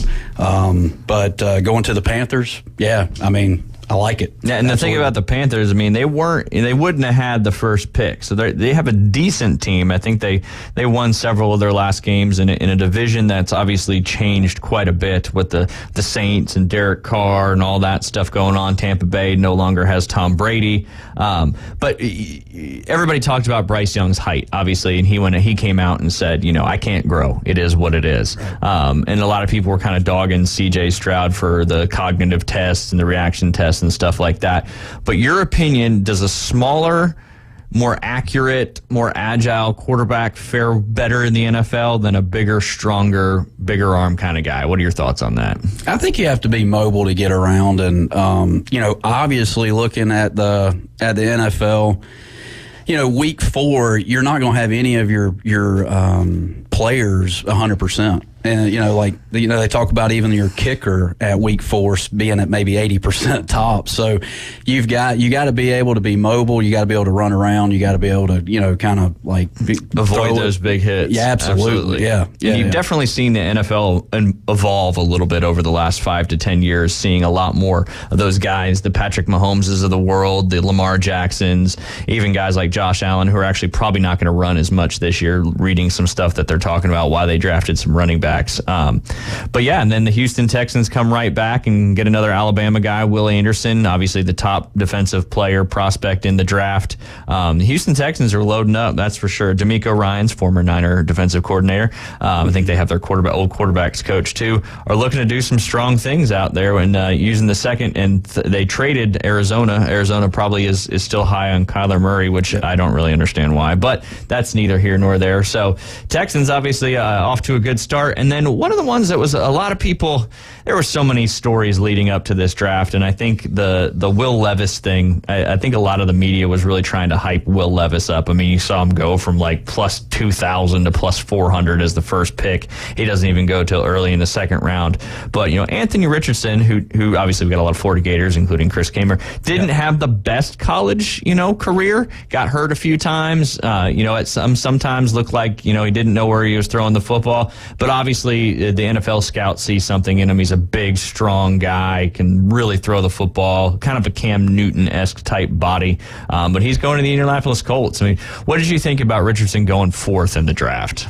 Yeah, I mean, I think he's proven himself at Florida, and like you said, I think he's mobile enough to kind of get outside the pocket and, and a good enough arm to make it happen. So we'll see. I mean, the Colts are, obviously, I think it was a good pick for the Colts. I mean, I really do. I mean, they've obviously cycled through some quarterbacks since Andrew Luck retired unexpectedly from the NFL. Yep. So hopefully they can find their guy in this one. And then we'll just run through these next four. Devon Witherspoon, he's a cornerback from Illinois, unbelievable player, super fast. He's going to Seattle. That was a trade from Denver when they made the whole Russell Wilson trade.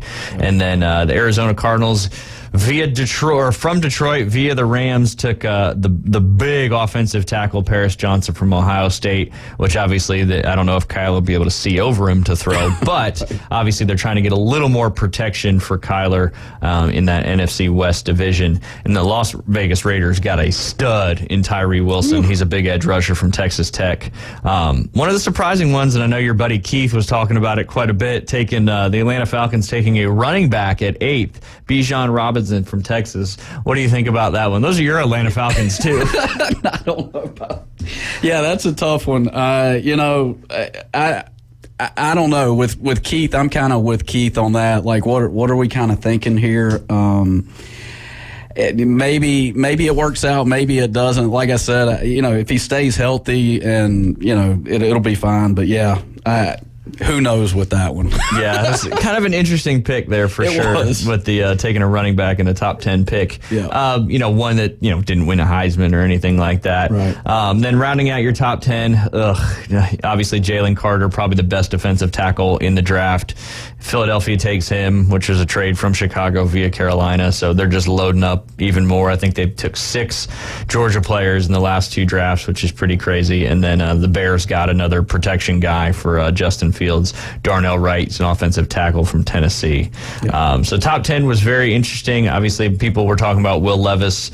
He was on being pictured so many times. He ended up going, I think, early there in that second round. Yeah, the Tennessee Titans took him, and I know David from the Afternoon Underdogs is sitting in the other room, and I think he was a little surprised when they took Will Levis. And then later in the draft took another quarterback.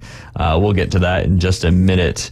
So some of the big winners, obviously, from this draft. The more picks you have in the first round, the obviously you're going to have a better ranking in the draft. But the Pittsburgh Steelers, Philadelphia Eagles, and Indianapolis Colts all kind of had strong A+, according to the Sporting News. The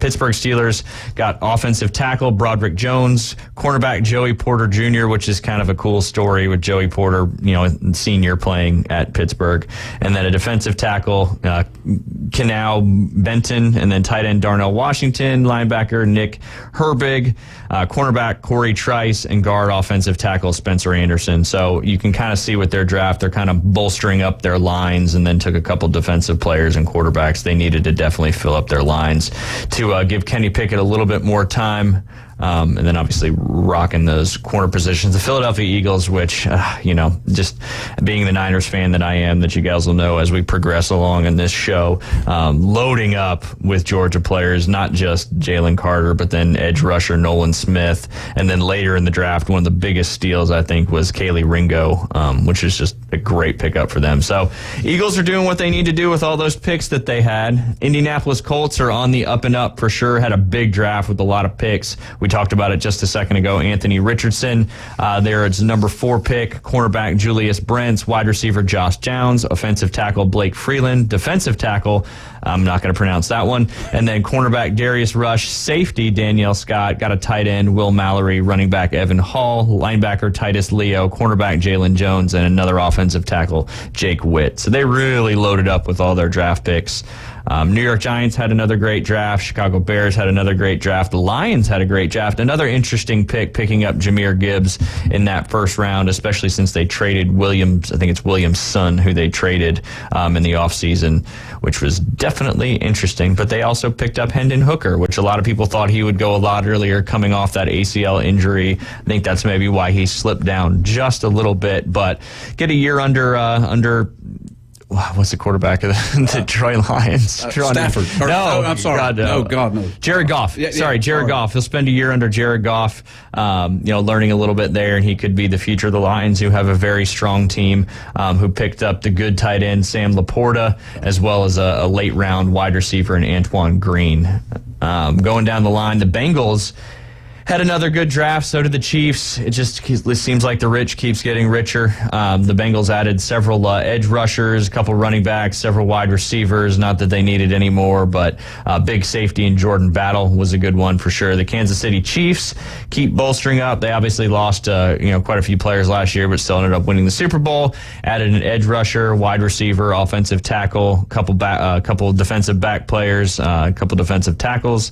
Really went hard on defense. One offensive tackle, which, I think the Chiefs made a good move there. The Baltimore Ravens, now that Lamar Jackson is back with that, highest contract in the league. Jalen Hurts lasted 9 days with the highest contract.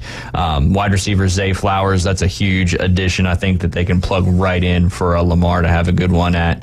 Although David may not agree with this, the Tennessee Titans, an A-, according to the Sporting News, adding two quarterbacks, just one quarterback, offensive guard, and then they added Will Levis, the 33rd pick. Ryan Tannehill is, I think he's got 2 years left on his contract, but then they also took Malik Willis last year, so it'll be interesting to see how that quarterback room shakes out up there, up the road in Nashville. I'm going to scroll all the way down too far to my Niners, who a lot of people were saying had one of the worst drafts in the worst drafts this year, but you also got to take into consideration how many draft picks they actually had. Most of them were at the back end of the draft, a lot of compensatory picks for coaches moving around a little bit. But the big talk, if Michigan Eddie's listening out there, is they took kicker Jake Moody. A lot of criticism for that. Even Kyle Shanahan came out and said that, I was just shocked we didn't take a running back in the 3rd round. But the way their picks fell, I think it ended up being 3 picks in the 3rd round, but they didn't have another pick until the 5th round.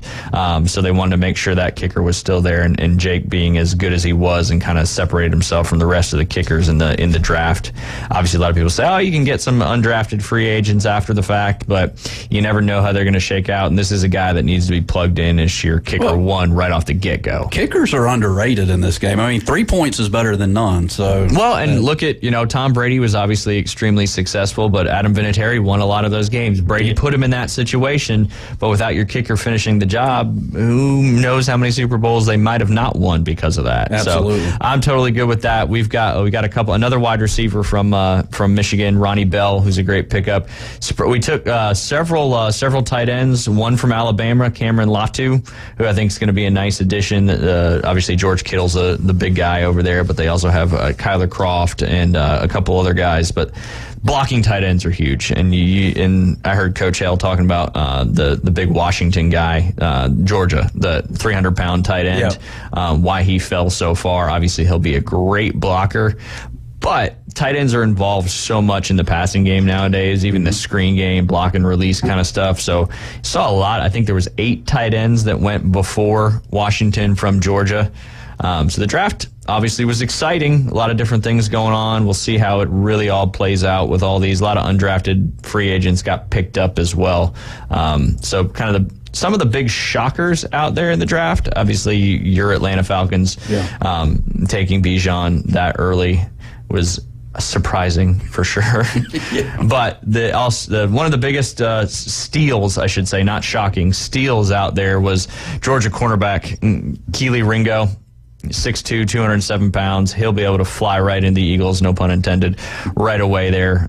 Great drop-off, great addition. The Colts got a really good defensive tackle from Northwestern at the 110th pick. And then a few more. Browns got a great offensive tackle, 6'8", 374, Ohio State. So, Jim, if you're listening, big Ohio State guy and a Cleveland Browns fan, at the 111th pick, got a great offensive tackle there. Falcons, from Utah, cornerback Clark Phillips III, 113th pick in the draft. Atlanta got another potential second-round talent that late. He's an undersized ball hawk who is an ace in the slot. He should remind the team of the former corner Brent Grimes. I know we all know that name. Yeah. So good one there.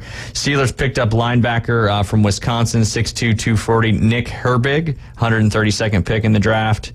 Tyler Scott from Cincinnati, who's been a stud for them, is going to be a great addition to the Bears. Making it a little bit easier for Justin Fields out there, and then kind of so on and so forth throughout the draft. But, what do you think overall of the draft? It's always so much lead up to it, and there's so much speculation of who's going to go where. I think everybody knew Bryce Young was probably going to go first. I think C.J. Stroud, they kind of, did him dirty a little bit, talking about the testing and all that stuff. Just from a physical standpoint, I thought he would have been a decent guy. But everybody must see a whole lot in Anthony Richardson, that's for sure. For him to go fourth in the draft and not be a Heisman contender, big-time, stats guy in college, obviously playing in the SEC, especially even in the East now, is quite challenging. Yeah, your special positions, looking at it, you got a lot of, O-line, D-line guys that went pretty quick. I mean, you see quarterbacks, you see wide receivers. You see some running backs here and there, but for the most part, I see some O-line and D-line guys went pretty quick. So, I think it shows how important it is to have a good O-line and D-line. Everything starts in the trenches. It does. Everything starts in the trenches on both sides of that football, for sure. Yeah. For sure.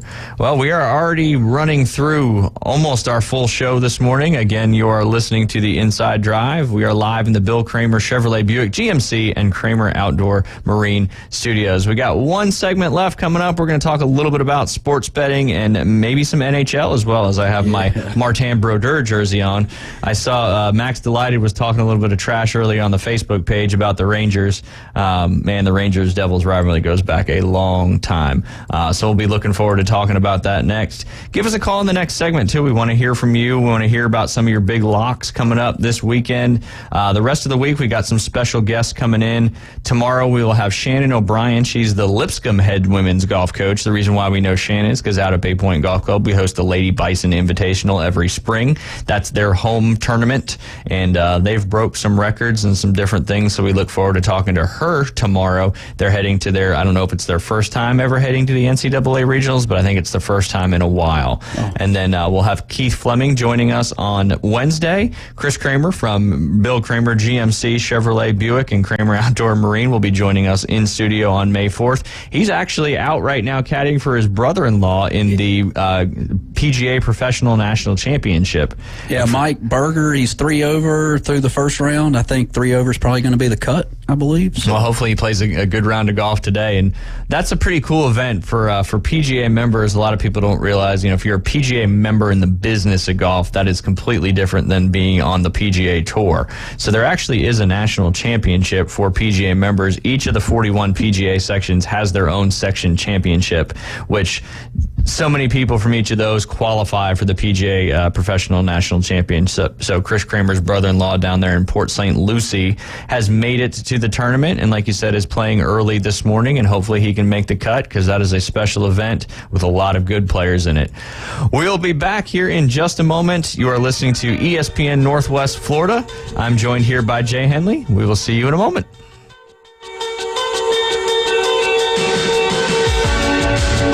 104.3 ESPN, Northwest Florida. Hey, troops, Coach Manley from the Coach James Hale Morning Show. Now you can take me with you everywhere you go with the new app from ESPN Northwest Florida. We're going everywhere together. Tyndall Credit Union drive-through window. Hitting the links at the Sunny Hills Golf Course. Sorry there, buddy, didn't mean to hit you with that. Testing the margaritas at Los Angeles. That's my best job.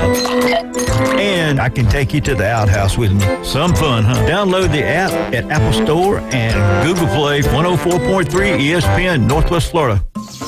Gulf Coast Aquarium is now Gulf Coast Aquarium and Pet. They have a full line of live reptiles and reptile supplies, including the area's largest supplier of ZooMed products. ZooMed, a family-owned business with over 45 years of U.S.-based manufacturing. ZooMed is #1 in reptile products worldwide and is now available at Gulf Coast Aquarium and Pet, 469 Harrison Avenue, downtown Panama City.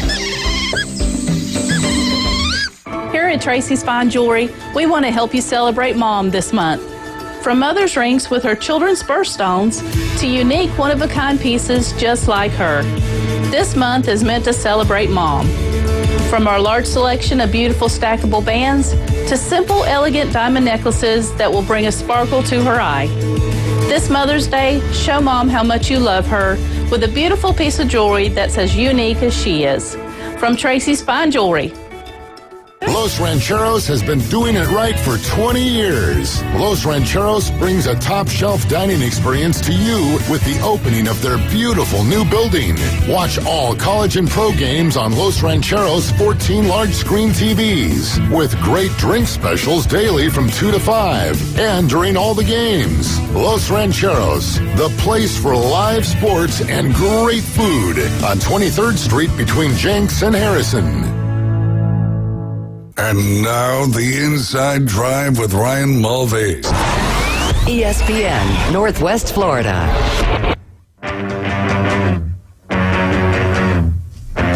And welcome back. You are listening to the Inside Drive live here on ESPN Northwest Florida from the Bill Kramer Chevrolet, Buick, and GMC and Kramer Marine and Outdoor Studios. I've been joined by Jay Henley, our Director of Instruction out there at Bay Point Golf Club. We've got one segment left, so if you want to give us a call or text in, that number is 850-215-6290. You can obviously always stream us live on Facebook, YouTube, Twitch. Just search ESPN Northwest Florida, and you can listen live on ESPNPC.com.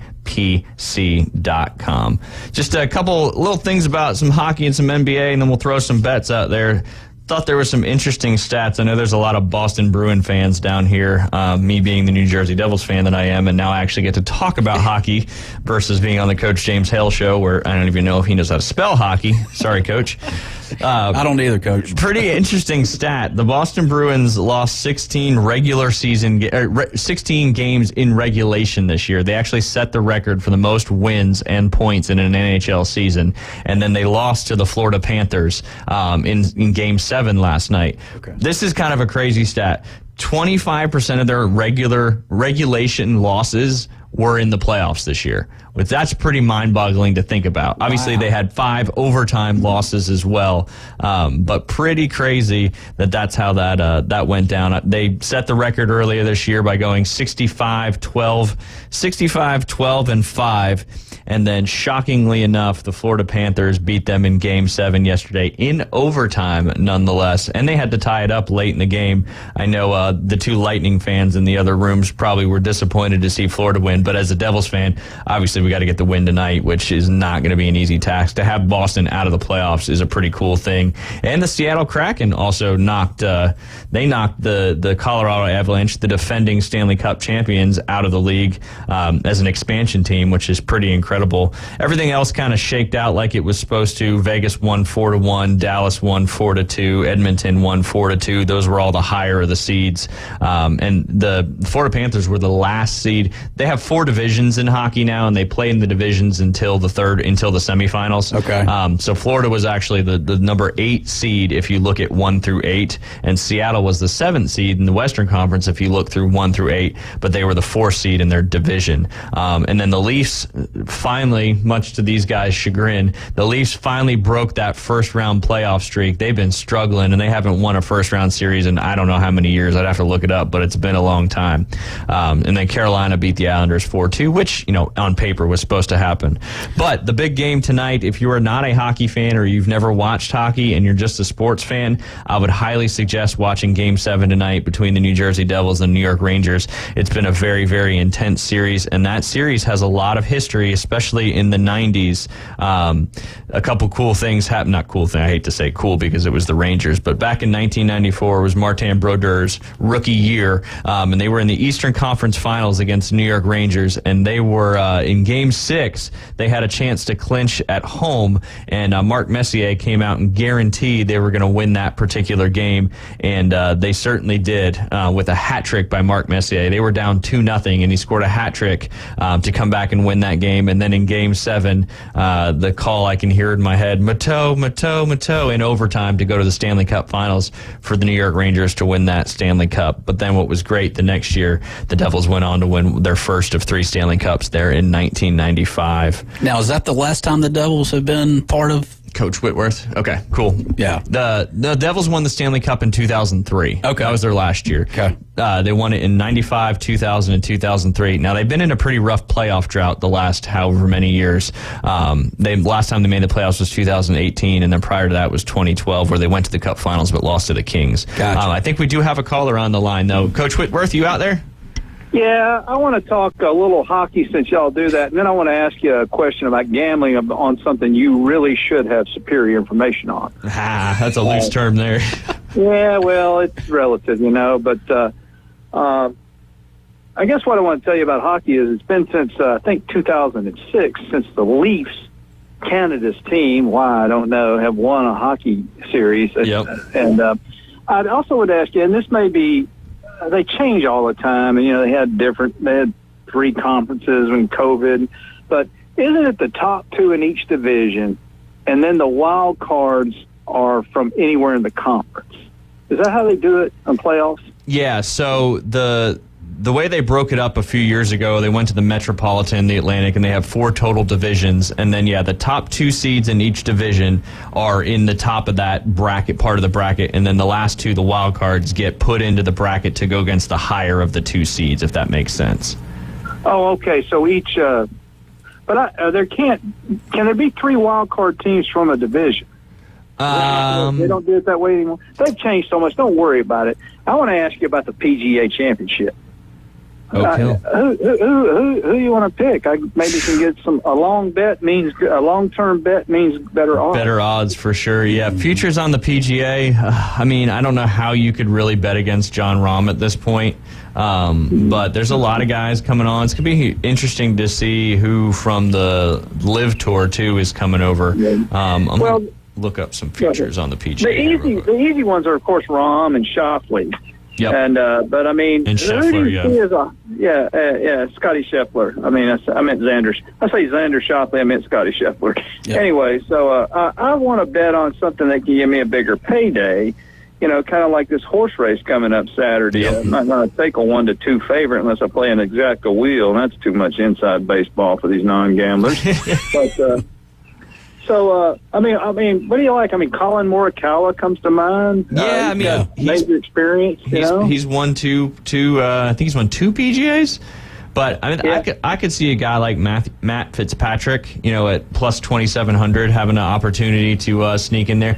That's the thing about these guys. Yeah, you've got Sam Burns, Jason Day's won a couple majors before. He knows what he's doing. Who's the kid from Australia that's young? That's on Live Golf. It's won a couple. Cam Smith. Yep. He's Cam plus. Smith, he's plus 2,000 right now. Yeah, he'd be a good one, I think. Let me tell you about him. Who do people in Australia idolize in golf? The answer is Norman, right? So Norman is the man for Live. This is a long-term, 30-year labor battle against the PGA Tour and covers 2 commissionerships, and y'all know that. Yep. And I hear the lackeys like Dan Patrick talking about 54 holes and shotgun starts. Well, heck, I've never played in a 72-hole event. And I've shotgun started a lot. So it resonates with me, and it fits TV windows also. So I'm not an anti-liver. But, hey, I've acted against my own liver. I saw that. I saw that one coming. On the golf course. But anyway, y'all keep up the good work. I like those numbers on those young fellas. And, you know, somebody was talking about how Mickelson didn't talk to anybody at the Champions Dinner. I think maybe he's looking around saying, hey, I can still beat these guys. Yep. And he almost went up and did it. Which is crazy. He did. A little different than thinking he was. I don't think he's ostracized. I mean, now Phil has always been right about everything in his life. But, you know, he's still Phil. He's still got a lot of talent. All right, guys. Good Spurs show. I love y'all, and in a heterosexual Glenn Manley kind of way. Thanks, Coach. We all know that. We all know the Glenn Manley way. That's for sure. All right. Okay. Bye-bye. All right. Thank you, sir.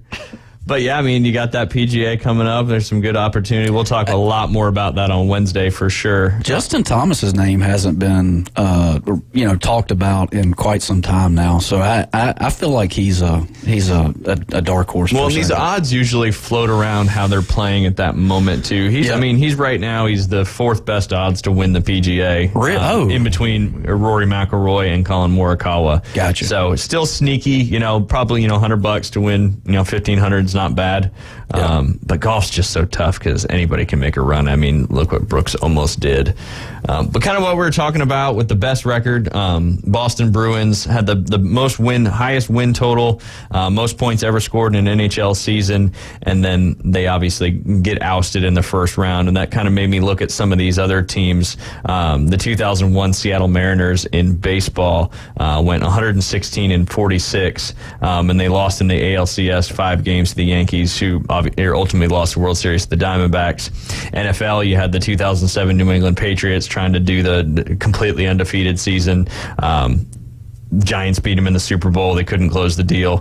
2014-15, the Kentucky Wildcats went 38-1. They started the season 38-0, longest undefeated start in Division I basketball history. They were upset in the national semifinal by Wisconsin and never even made it to the championship game. So the Bruins are now, it used to be the 1995-96 Detroit Red Wings, who my New Jersey Devils beat in the Stanley Cup final in 4 games, swept. Yes, I'm living in the past. Hopefully we won't be living in the past after tonight. And then you had the Golden State Warriors in 2015 and the 2016 season went 73-9 and lost in the finals.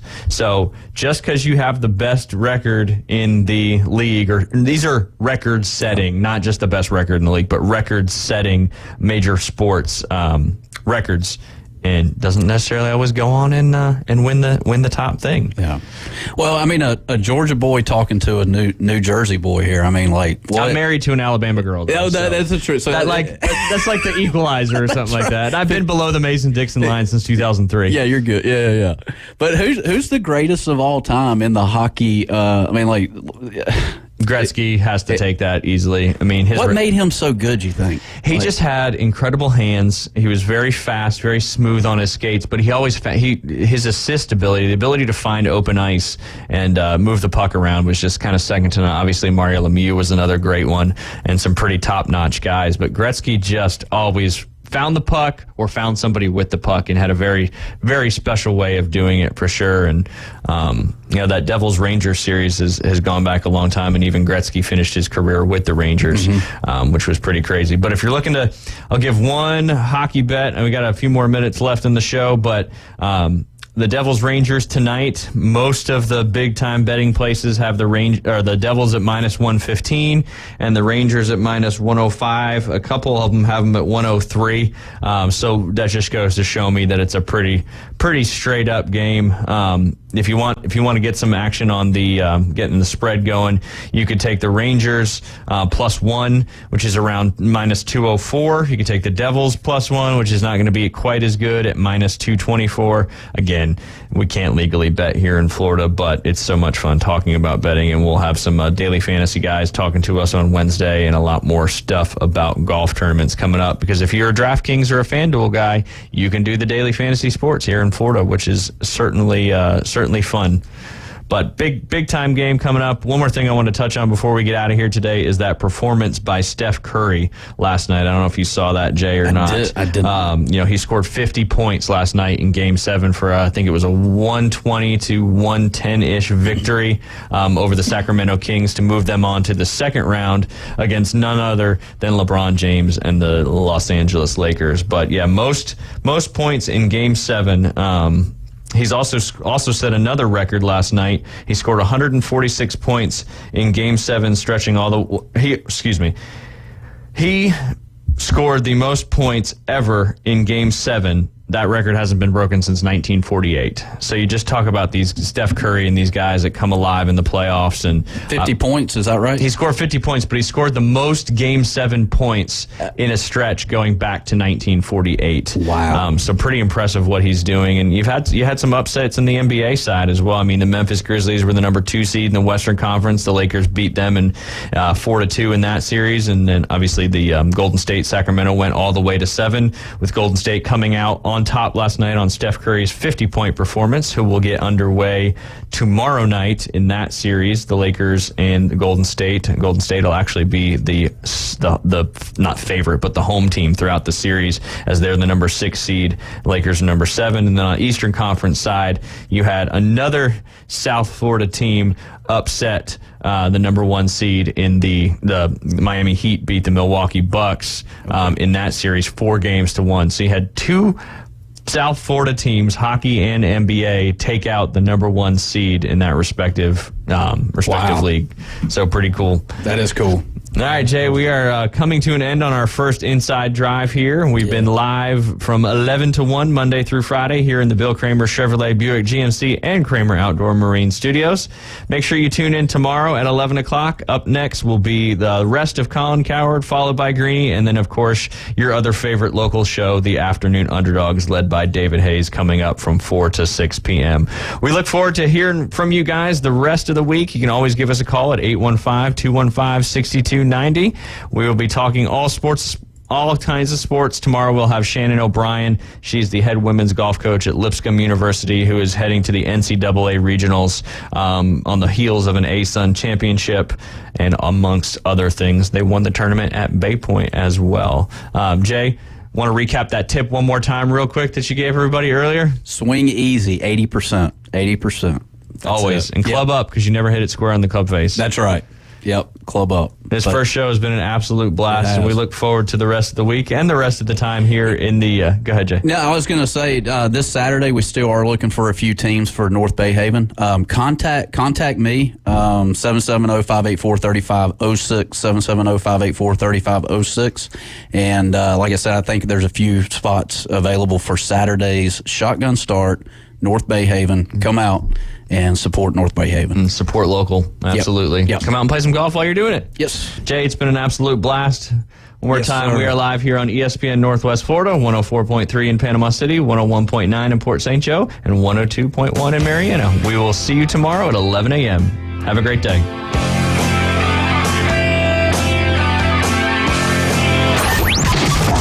ESPN Northwest Florida. Here's what's happening. Hi, this is David from the Afternoon Underdogs. Join me, Drew, Amanda, Kyle, Caveman Rick, AG, and a cast of sports fanatics every Wednesday at Dave & Buster's. While we are broadcasting the entire show live on location, enjoy half-price games, half-price cocktails, plus win Dave & Buster's game cards, and just for stopping by, free ESPN Northwest Florida swag. See you Wednesday at Dave & Buster's. Spring sunshine, a few scattered clouds, and the high in the mid-to-upper 70s this afternoon. Southwest wind 10 to 15. The water temperature in the Gulf is 72. Mostly clear in the low 60s overnight. Mostly sunny Tuesday and Wednesday. The high about 75 to 80 degrees and light southwest winds. This weather forecast has been brought to you by Earthworks of Northwest Florida. For ESPN Northwest Florida, I'm meteorologist Tim Root.